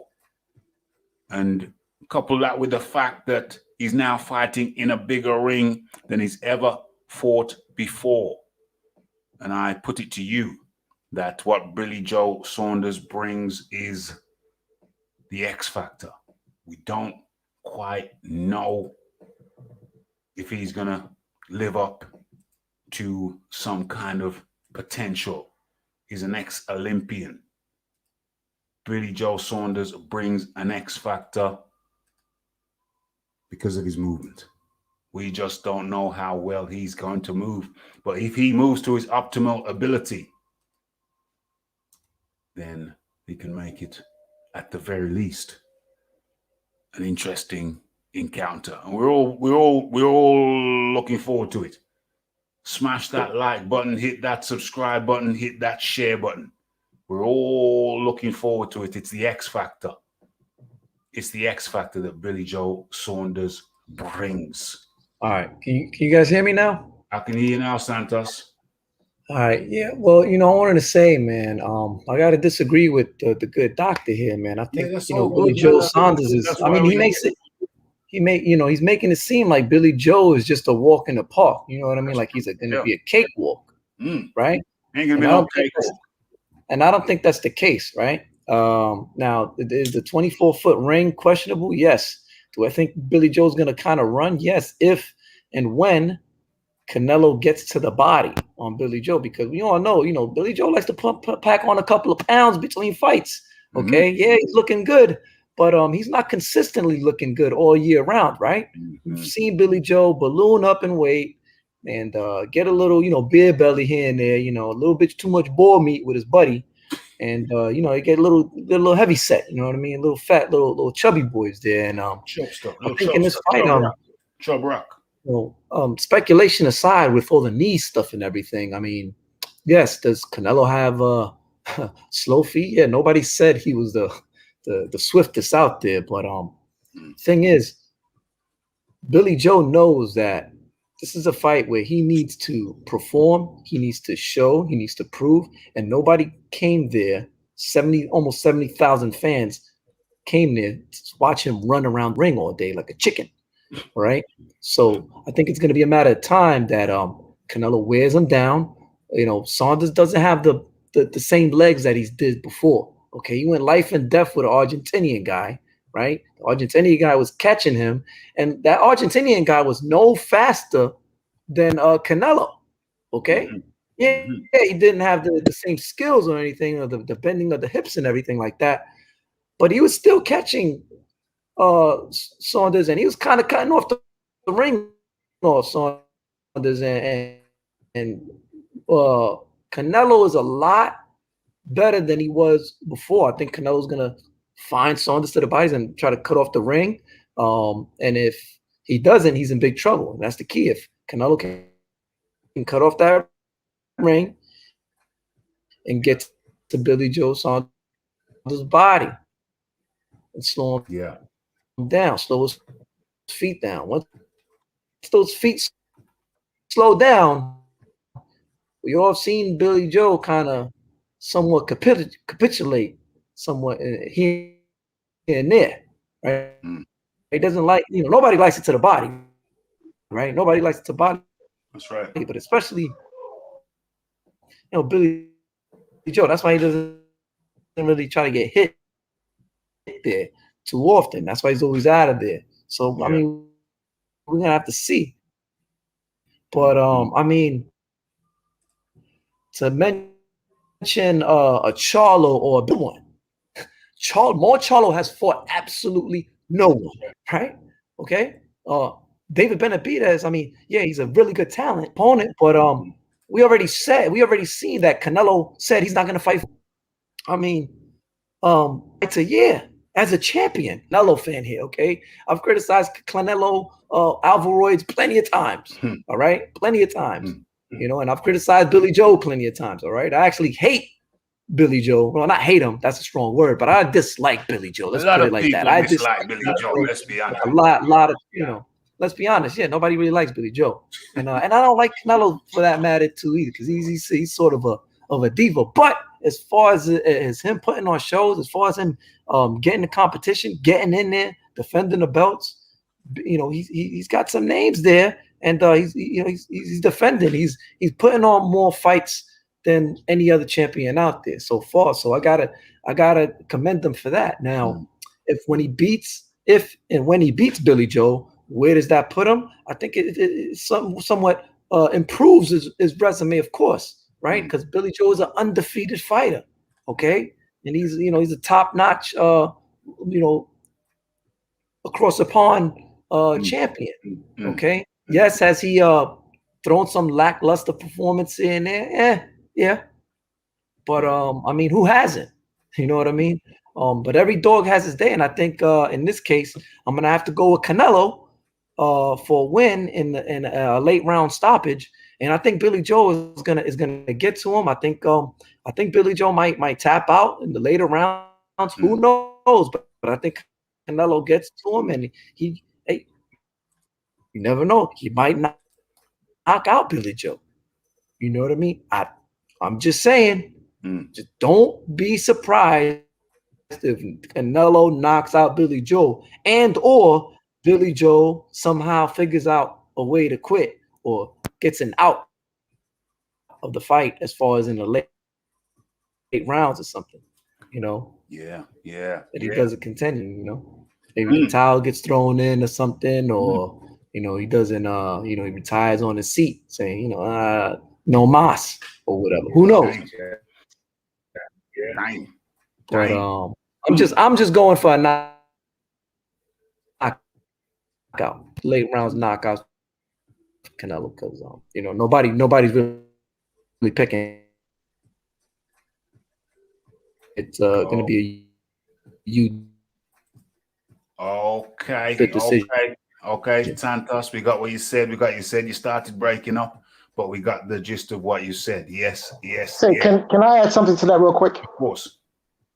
I don't buy this whole narrative that Alvarez has gotten better, or has gotten tremendously better. He may have improved somewhat, but I don't think he's improved by leaps and bounds over the fighter that he was at the time of the Mayweather loss. Now, do we remember the Amir Khan fight? Yeah. Because what I saw Alvarez get outboxed for 4 rounds, and then he knocked the guy out. That's what I saw. Oh, all right, but okay. In Amir Khan fights, who hasn't Amir Khan outboxed, except for the exception of Breedis, who destroyed him in a couple rounds in the first round? Other than that, who has ever outboxed Amir Khan the first 4 to 6 rounds? Who?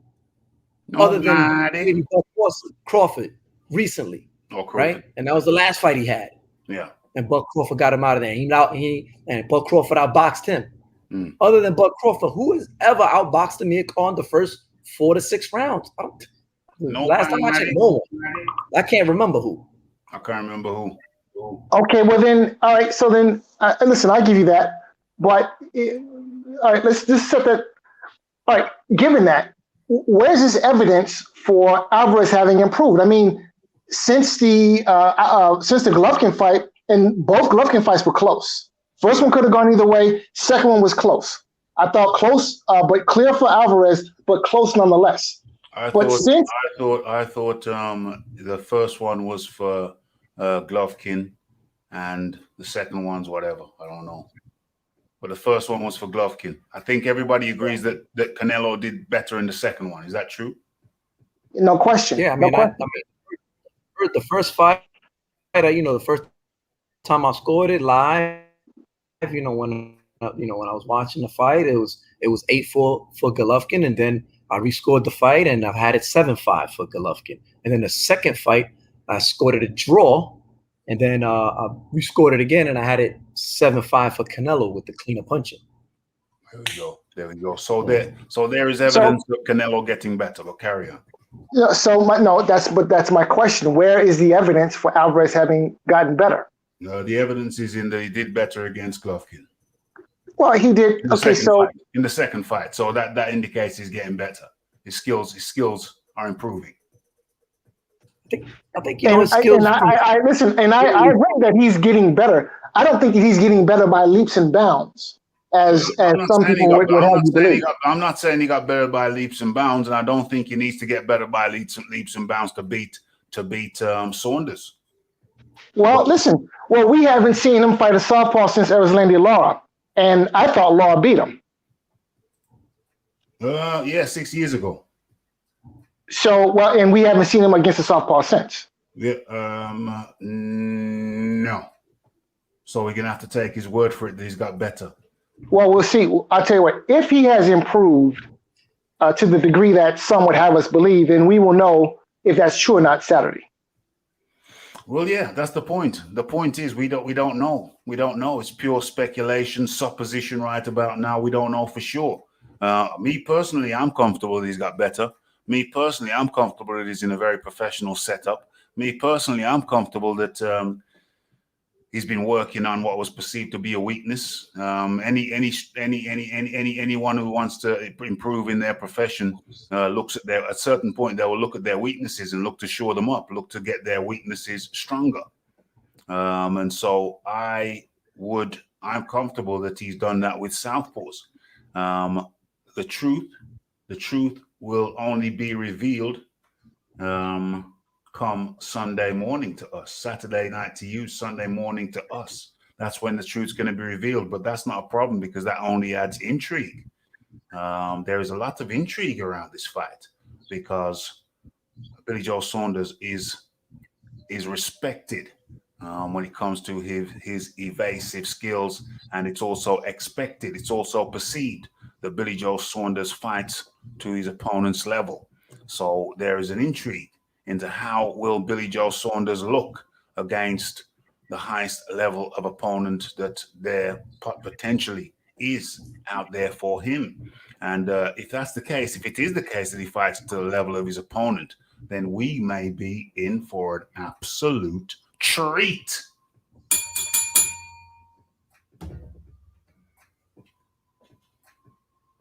Yeah, I gotta go with Redcliffe right here. He says Laura was on his bike the entire fight. Laura didn't engage nor the ring generalship whatsoever. That doesn't win titles on a scorecard. I gotta agree. Yeah, Laura made him miss here and there, but then when he did get tapped, Canelo was tapping that body to Laura. Almost made him went down in that fight. I don't think Laura won that fight. He ran that whole fight for the most part. And then when he did engage, he got outgunned in there. You know what I mean? But Canelo put them fists on him. And I think in this instance with Billy Joe, I think you're gonna see if when Billy Joe decides to engage, he is gonna have a rude awakening waiting for him. So there's a difference between running and boxing. Now you can box off the back foot and win a fight boxing off the back foot, right? So the name of the game is to hit your opponent and not get hit. Now you can do that backing up. There's no rule that says you can't hit your opponent and not get hit while you're backing up, right? That's called boxing. I know Boxing that, off the back foot. right, doctor. I don't need you to explain this to me. I don't need you to explain that to me. I've been watching boxing and been an enthusiast for over 30 years. Okay, I don't need you to explain that to me. The consensus is, and everybody agrees, that Laura ran in that fight. Okay, so what were the official That's scorecards? what happened. Well, let's right? see. What were the official scorecard? You don't need that to be the Bert Sugar over here to see that. Okay, so well then Okay, let's look at the official scorecards and let's just see what the scores were for that fight. I'm curious to know. But he ran in that fight. I wanted Laura to win in that fight. Laura didn't want to engage. He to the body ran. So Jerry Roth actually scored the fight for Laura, 115-113. Last I checked, Jerry Roth is a respected judge. He scored that fight. What were the other scores? What were the other scores? Read the scores. Dave Mulready scored at 115-113 the other way, and Levi Martinez, I'm not sure what fight he was watching, but he scored at 117-111 for Alvarez. We can throw that one out. So yeah, it's 115-113. 115-113 Laura, and 115-113 Alvarez. It was a close fight. It was a close fight. So right. So this whole notion of Laura running and this and other, yeah, no, I didn't. That's not the fight that I saw. I saw Laura boxing, and honestly, I thought had it not been for the cut, he'd have won the fight. What I saw was a very skillful affair, with Canelo being the aggressor and Lara kind of slipping, using angles, slipping out of the way and catching Canelo. It was a lovely display. It was a lovely fight. I haven't watched it in a long time. Hold on a second. Damn. Come on, Raf. Come on, Raf. Come on, baby, come on. Let me share. Damn it. That's why we're here. So we can share. Damn it. I gotta admit, Laura had his moments in that fight, right? He just didn't have enough of them. You know what I mean? He didn't press on the gas and throw enough punches to convince, in that fight. He just didn't. There's split opinion on that fight.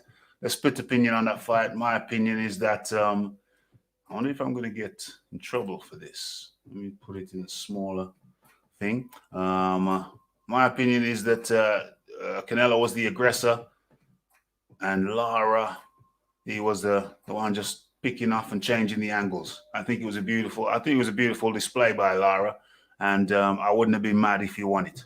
To me, we got one guy on one side, Canelo's side. We got one guy on Lara's side, and I'm in the middle. I'm cool with either guy winning because I see merit in both of their performances. I see merit in the aggressor in Canelo, but I also see merit in the angle use. I'm a big fan of the use of angles, and Lara was using angles all night long. It was at his best when he was using angles. It was a good fight, but I would have to lean towards Canelo, but I wouldn't be mad at either fighter winning. Like I say, I haven't sat down and watched from round 1 to round 12 of this fight ever. Well, whatever. I mean, recently. That's something I definitely want to watch before the Billy Joe Saunders fight. Lara being the southpaw, Billy Joe Saunders being a southpaw. Hit that like button, hit that subscribe button, hit that share button, get the likes up, damn it. Damn, 1, 2, 3. Yeah, I would never have a problem with either guy winning. But I do lean towards Canelo in that one. But I would never have a problem. So you got 3 different points of view there. One for Canelo, one for Lara, and one pretty much in the middle. But it's still intriguing because Billy Joe Saunders is a southpaw, and Billy Joe Saunders has probably studied this fight second by second. So what does that say? It says to me that we're in for a very, very interesting night. Actual Santos.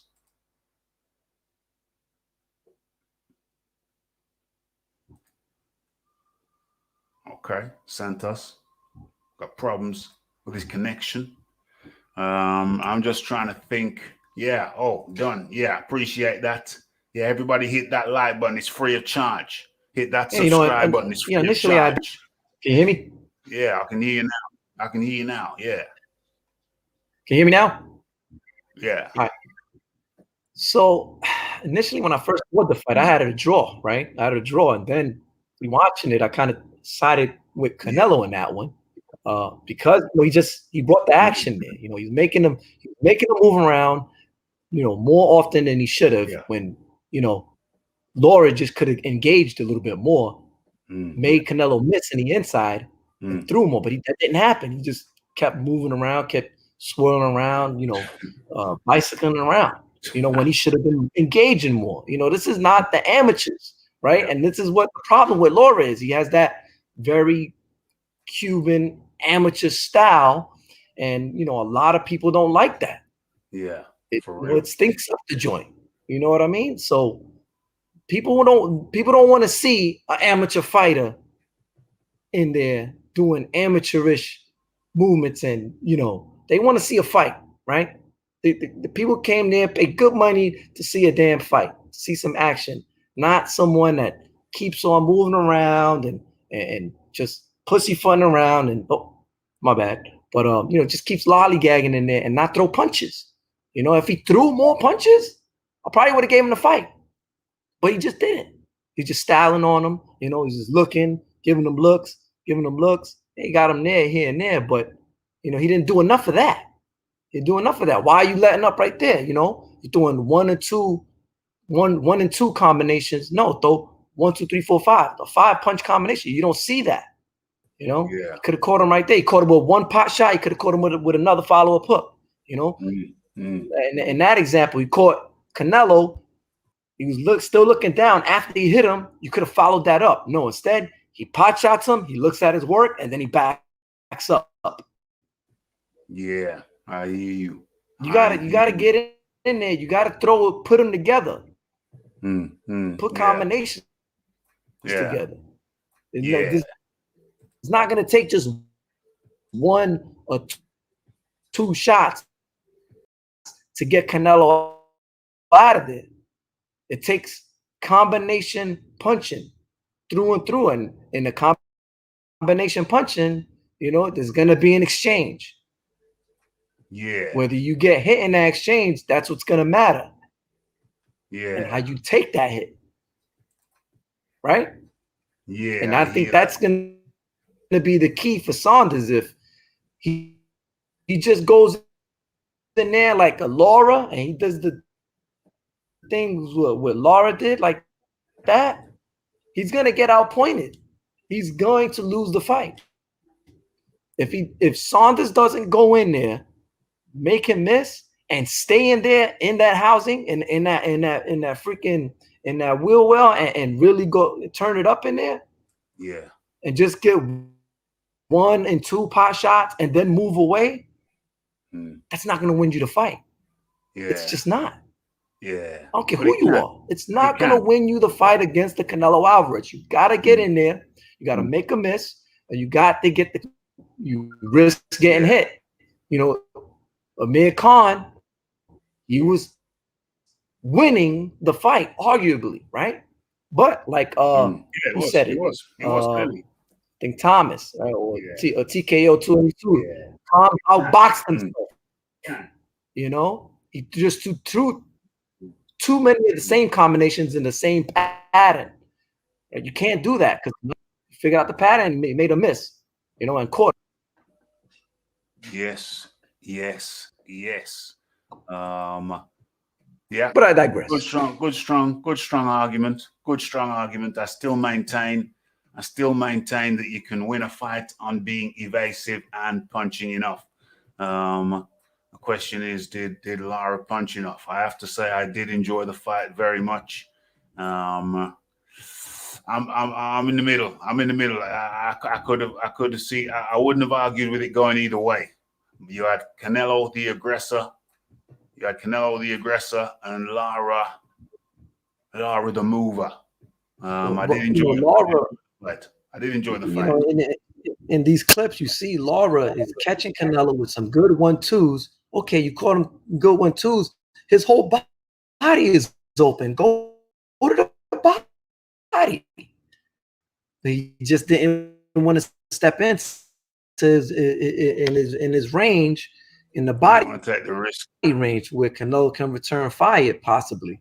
You know, but you know, once you got Canelo looking down, you're hitting him with 1-2 shots, and then you're moving away. No, don't move away. And I hope, you know, and that's the only hope that you know, Billy Joe Saunders has. If you hit him with a 1-2 real quick, you know, maybe slow Canelo's down. That's how you slow Canelo's attack. You can't just hit Canelo. We've seen Gennady Golovkin, arguably the hardest puncher at 160, hit Canelo cleanly to the head, right? And Canelo shook that shit off. It's part of my language. He shook that stuff off, and you know, and with the problem with Golovkin, and he didn't go to the body as much. He should have went to the body. Had he went to the body more, he would have won that fight, right? But he didn't. He would have won both fights, but he didn't go to the body enough, you know. And that's what Billy Joe Saunders has to do. He has to go to the body. You have to slow Canelo's attack down. Go to his body first. Don't let Canelo go to your body first. Find Canelo's bodies first, and you win the fight. Dame. Okay. Some real talk there. Real talk. Fight doctor sided with Lara. Actual Santos sides with Canelo. And me, I'm dead in the middle. I can see arguments for both. I'm dead in the middle. I really did enjoy that fight, though. So that's what makes this fight with Billy Joe Saunders intriguing, very interesting. That's why we're going to be watching. But am I going to be watching live? Not unless I wake up. I'm certainly not doing the whole card. I'll be going to bed and hoping to wake up. Well, I will wake up for the main event, probably the fight before that. So I'll be able to cover 2 fights, but I think it's going to be like 4 a.m. over here in the morning. I'm going to be getting my head down, getting some good quality rest, and then I want to wake up. I don't want to wait till morning. I want to wake up and see the fight live. After all, damn it, I've got dazn. So I'm paying my £1, paying my $2, my £1.99. What's that? That's probably less than $2. Less than $2 I'm paying to watch that fight. Paying monthly. Hit and not be hit. That's the basics. So that's the same principle you have to use when you're smashing that like button. Yeah? Just give it a jab and move your head off the center line. Yeah, that's my advice when you're smacking that like button. Do the jab and move your head off the center line. 4 a.m. start of the anthems. 5 a.m. bell. Nah, I don't think so. It's starting at 1 a.m. over here in the UK. So what's that? 1, 2, 3, 4. Yeah, 3 hours is 4 a.m. start. So it's no. It's 4 a.m. start of the main event. That's my best estimate because that's 3 hours into the event. So 4 a.m. is the ring walk time. Ring walk time. What's going on? Canelo loves an anthem. Oh Lord, it's the start of the anthem. I see what you mean. He was joking. My bad. He's talking about how long the anthems are going to be. I hear you. Floyd looking a bit rough in that photo. Well, that was after the fracas. When Jake Paul stole his baseball cap. You didn't see that? No, you know there's been a big fracas. There's been a big fracas. Let me just give the people, because right about now, I think I really play that beautiful bean footage. I say that again. Okay, right about now, I Yeah. think that Play that beautiful bean footage. yeah, right about now, I think that we've covered it. I'm trying to look to see if there's something that I wanted to say that I didn't say. Canelo Alvarez, we talked about him. We talked about Billy Joe Saunders. We talked about the press conference where I showed you a clip from the press conference. Billy Joe Saunders, Eddie Hearn. We've heard from Eddie Hearn. This is a DAZN production. We will be watching. I will be watching on DAZN. You can watch all around the world on DAZN. We talked about Mayweather Paul. That's in the title as well. We talked about every damn thing that's in the title. And I don't think, what's this here? Actually knows his shizzle. There we go. Yeah, that's true. Just looking at the message that I'm going through the messages that are hidden because the filter caught them. Okay, so I'll show that one as well. That was stopped by the filter. What else has been stopped by the filter? Let's have a look. Okay, I've gone all the way through. Okay, yes. Yeah, we've done it. Talked about everything that I wanted to talk about. And Floyd looking a bit rough. Hey, when you scroll back to the beginning of the show, you will find out why. But maybe I'll actual facts is wise beyond his old days. What is this? I'll be 39 this year. 39 this year. You ain't that old. Come on now. Come on now. You gave us some maths earlier on and it don't tally, but it's okay. Look, I don't look old, you know, so fair play to you, my friend. Fair play. Good show, Raphael. Respect to all. Absolutement. Was Mayweather Jr. wearing a shell suit? He's bringing back the shell suit. TMT, the money team, shell suit. I still miss my old space suit, Elise space suit, shell suit, space. Plus, gray. I'm still making 160, so you know I still want to fight Gennady Golovkin, man. So still in 160, still in the 160, man. Come on now. Come on now. Still want a shot against Triple G. I can get him out of Triple G. I ate him out. And in comes the man like I don't got the weird thing he does. The H Monet. Come on in. Speak your truth, H Monet. How are you doing, Rafi? Thanks for having me once again. Actual facts. Salute to everybody in the chat, on the panel, man. It is fight week. Billy Joe Saunders, MTK Global, invading Dallas, Texas, invading America. This is the Gypsy takeover. My guys. And I'm excited, Rafi. The Floyd Mayweather press conference with Logan Paul was fireworks. Shout outs to Money Mayweather. He's back. 50-0. Money team. Yes. 50-0. Undefeated. 16-time world champion. The best ever. Money Mayweather, bro. I'm excited to watch Floyd Mayweather return back to the ring. And breaking news, Teofimo Lopez is forced to change his fight date because of Floyd Mayweather. He took over Teofimo Lopez's fight date. And this shows you what type of star Mayweather is. I thought he moved it. I thought Mayweather moved his date one day. He's moved this to a Saturday. And then Teo actually switched his date, I think, to the 25th or something. So so that's some more breaking news for Raphael. I'm excited about this, man. Anytime I get a chance to watch Floyd Mayweather fight, I'm excited. He's arguably one of the greatest fighters that ever lived. He's a living legend. And Mayweather's going to put a beat down on Logan Paul. Logan Paul won't be able to touch Mayweather, man. I'm excited about that. I'm looking forward to it. We all know Floyd Mayweather brings the stars out. So I'm looking forward to stars all over the world. Stars from the movie industry. Denzel Washington to be at the fights. People like Brad Pitt being at a Mayweather fight. LeBron James, David Beckham. Stars of all over the world to watch Floyd Mayweather, and I'm excited about that. Also, I want to talk about Billy Joe Saunders and Canelo fight week. Yeah. Tyson Fury showed up to Dallas. Tyson Fury was on a podcast with Eddie Hearn, and Tyson Fury, he said he will knock out Anthony Joshua. Tyson Fury said he wants AJ really bad, and I'm kind of disappointed that Anthony Joshua didn't show up to the fight. And He's training. Carry on. And it is always an excuse when it comes to Anthony Joshua. He's training, he's hiding. I don't know which one it is, but I can tell you one thing: the Gypsy King showed up to a DAZN fight. The Gypsy King showed up to Matchroom boxing events.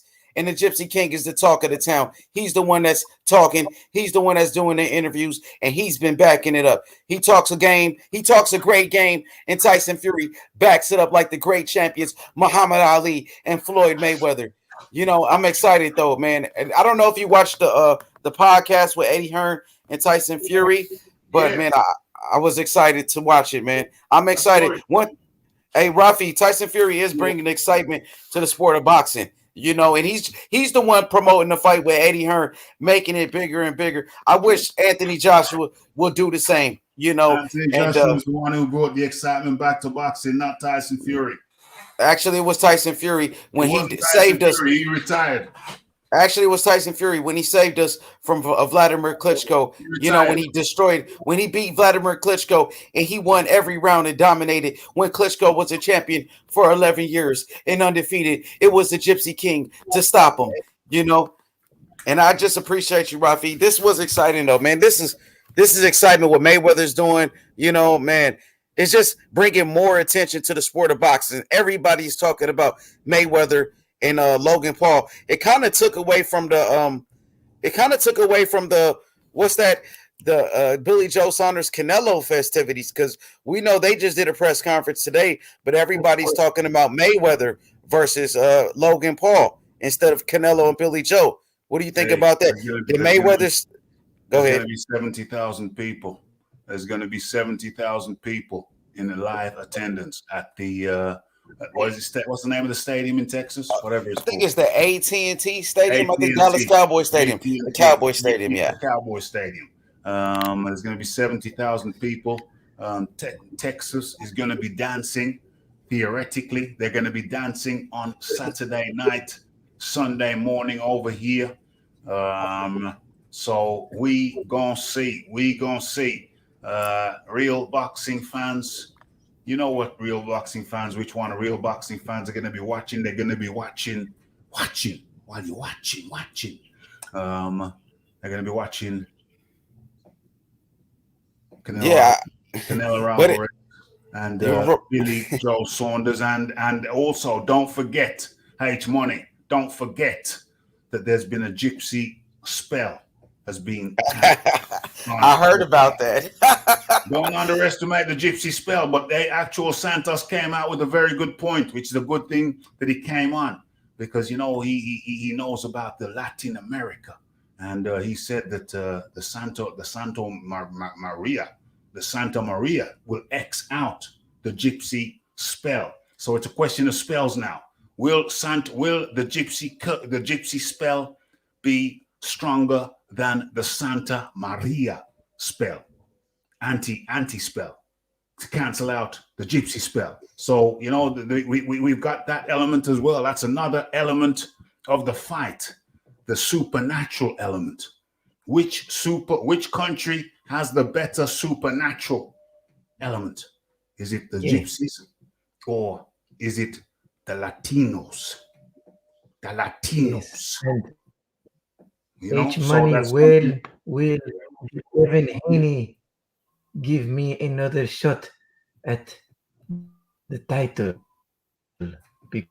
Because he has been ducking me left and right, and now I am forced to fight the Japanese good. You said Devin Haney? Nakatani. No, Lomachenko is going to be fighting the 6'5", 11" Nakatani, I think his name. And Lomachenko gonna smoke him. Lomachenko is going to give him a boxing lesson. Nakatani's slow. He has no defense, no head movement. He's walking around like a zombie, you know, and he's gonna get smoked by Lomachenko, to be honest. And guess what, Rafi? Breaking news. Speaking of Devin Haney, the youngest champion in boxing, guess what? He was in a gym with who yesterday? Who? Ben Davidson. He was hitting the pads with Ben Davidson yesterday. So that's some more breaking news. Devin Haney working. Tyson Fury's ex-trainer. Yeah, he was working with him yesterday. I talked to Bill Haney on the phone about it yesterday. He said it's nothing big, nothing major, but he said they brought in Ben Davidson and he was doing some work with Devin Haney. So I'm excited about that. And you know, if Devin Haney could work with Ben Davidson, that's great work for him. Ben Davidson, one of the youngest trainers in boxing, one of the bright stars, you know, one of the brightest trainers in boxing. And, you know, he did a great job with Tyson Fury in that first fight with Deontay Wilder when Tyson Fury came off a 3-year retirement and he dominated Deontay Wilder. And he did a great job with Billy Joe Saunders as well. I think he's one of the best young trainers in the sport. But also, Devin Haney could work with, I think, Sugar Hill, Sugar Hill Stewart. That'd be great for him because Sugar Hill, he specializes in increasing punching power. He specializes in sitting down on your punches and getting the knockouts like Tyson Fury did against Deontay Wilder. Tyson Fury looked like a different fighter with Sugar Hill, man. And it's this is a great fight week. Raphael, you're doing a great job covering the sport of boxing. As you can see, the Gypsy King Tyson Fury with Tommy Fury, his younger brother, Billy Joe Saunders. This is the Gypsy Takeover. This is the MCK Global Takeover, brothers, and we are witnessing greatness. Dime. Yes, well, Devin Haney will need all the help he can get when he faces me. Loma Christ. I mean, hopefully you could work your way up in the rankings. Hopefully you could get your resume up and you can work your way up for a title shot. Okay. You know what? Yeah, there's Sugar Hill right there. Someone asked, is Sugar Hill Stewart still working with Tyson? Jordan Clapini. Hit that like button. Hit that subscribe button. Hit that share button. Hit all the good buttons. And this episode was sponsored by, who the hell sponsored this thing? Sponsored earlier on.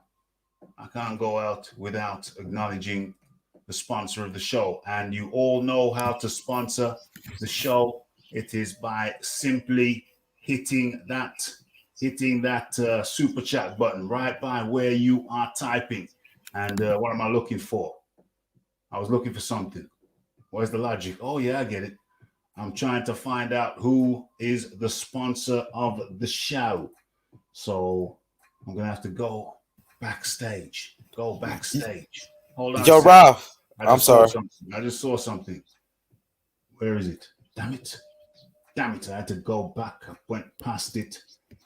I went past the damn thing. But yeah, as you were saying, yesterday, Tyson Fury did an interview and they asked him about Deontay Wilder training with Malik Scott. And Tyson Fury says Malik Scott is a B. B-I-T-C-H. He called them the B word. He said Malik Scott and Wilder are some B's. And he said that he'll fight them both on the same night and beat both of their butts. Kick both of their asses on the same night. And he also called them the P word. He called them a cunt. In other words, a cunt. Hey, what's your language over here? Oh, a cunt. Oh, I didn't know that was a bad word. I'm sorry. It's a very bad word. Okay, well, yeah, he called them. Yeah. I hear what you're saying. Because of those excuses. He was upset because those excuses Deontay Wilder made once he lost the fight. So that's why Tyson Fury said he'll beat him any day of the week. Any day of the week.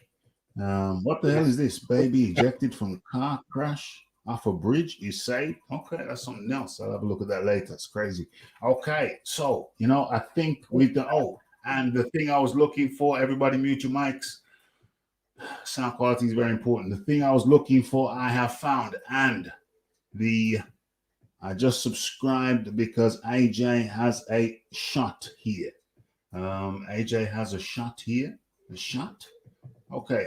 Okay. You mean he gets a fair shake? He gets a fair shake. Is that what he's saying? Yeah, he certainly does. And I just found out what I was looking for. The sponsor of tonight's show was none other than the Fight Doctor. The Fight Doctor. And they look like they're eating good around that table. Looks like them boys love their grub. Tyson Fury's on his second bowl of fruit. He's allowed it. It's on his diet sheet. Okay, and I think I just subbed. Everybody who has not hit that like button, but it liked the show, please hit the like button. Hit that share button. Hit that subscribe button. Hit all of those good buttons. I think we've done it. So we're going to go to our final words. Actual Santos. Your final words, my friend. Thanks for coming on. Mute yourself, H. Monet. Actual Santos, thanks for coming on. Your final words, please. If you have a signal, if you don't, it ain't no problem, and I can't hear you, so you ain't got no signal, but don't worry. Much appreciation for jumping on. And that was the actual Santos. Much appreciation, my friend. Much appreciation. And then there were two. H. Monet, your final words, please. Rafi, thanks for having me once again. I appreciate the opportunity to be here on your podcast. I appreciate it, man. I'm looking forward to the fight this Saturday. Canelo Alvarez, pound for pound, one of the best fighters in the world, against Billy Joe Saunders in this huge unification fight. This is a very big fight. I wouldn't call it a super fight. I don't think it's a super fight, but it's a pretty big event, and I'm looking forward to hopefully we can get the undisputed heavyweight championship between Tyson Fury and Anthony Joshua. I'm here to speak the truth about the sport of boxing. I'm a fan of the sport. I'm not a fan of boxers. I'm a fan of boxing, and I want to uphold the sport of boxing and take boxing to the point where it used to be during the 90s when boxing was on top, when everybody will stop and watch these fights. Let's build up these fighters let's build it up. Exactly. That's what it's about. We got great fighters. Anthony Joshua is a great fighter. Tyson Fury is a great fighter, and so is Deontay Wilder. Let's build up these fighters and not tear them down. Build it up. Are you familiar with a song called Solid by Ashford and Simpson? No, sir. You don't know that song. You don't know Solid. No, I need to check it out. Oh, it's solid. Solid. Let's build it up. Let's build it up. Let's build it up. And now it's solid. Solid as a rock. That's what we're trying to do with this thing. Build it up until it's solid as a rock. H. Monet. Am I right? Yes, sir. Yes, sir, man. That's what it's all about, Rafi. And I appreciate your channel. I appreciate you inviting me on the panel, man. This is what it's all about, my brother. Appreciate the opportunity. And my three favorite fighters, for those that don't know, of course, Devin Haney is my favorite fighter. He's the youngest champion in boxing. Terrence Crawford and Tyson Fury. These are my three favorite fighters, my brother. 100%. And man, I appreciate it, man. And hopefully you can get Coach Asgi, Tyson Fury's a former assistant coach, on your platform, and we could do an interview with him. I think that'd be beautiful. I think that'd be great. Tyson Fury's former coach? Yeah, his name is Coach Asgi. Coach Asgi. I think he works with Billy Joe as well. So if you could follow him on Instagram. Are you on Instagram, by the way? Yeah, Coach. Let me follow you right now. What's yours? COACH Coach _ Raf, RAPH. All lowercase letters. So I'm gonna follow you right now, man. I appreciate it, Rafi, man. You're doing a great job. Thank you, sir. 100%. That was the H. Monet. Much appreciation for the H. Monet to come on down. Come on down. Yeah, I think we've done it, I think we've done it. And build it up, and now it's solid. Solid as a rock. Used to love that tune back in the dazn. Ashford and Simpson, solid as a rock. Solid as a rock. Okay, folks, you know what? We've done it. We've got through it. And I'm glad that we started a little earlier. Maybe I can start a little earlier in future. And we start a little earlier. We finish a little earlier. That means you guys get more sleep. You get more beauty sleep. And God knows y'all need it. You know, Rafi, he's just telling the truth. Okay, I'm just with y'all. Okay, folks, we've done it. There's no more there's no more to be said. Let's get that straight. No more to be said. We've done it. Another day's worth of boxing chat is over. And tomorrow is another day with new stories to tell, new stories to be heard. Okay, and it's the Raphael Dawkins, it's the Combat Radio, it's the like, it's the subscribe, it's the comments, it's the shares, and it is the hitting that bell icon if you want to stay updated with news and notifications. And don't forget about the live show. Don't forget to follow me on Twitter. Don't forget not to forget the Raphael Dawkins Combat Radio. And much appreciation to everyone who took time to come out and jump on the panel. The Iron Kong, the actual Santos, the Fight Doctor, plus the sponsorship from the Fight Doctor of this show. The Fight Doctor is the official sponsor of this show. And of course, who else was there? The H-Mo-9. So have a good night and watch out for some videos tomorrow. And of course, we're going to have to go live again because they're doing the weigh-ins tomorrow. Okay, so Raphael Dawkins, the Combat Radio, and we are out. Blessed.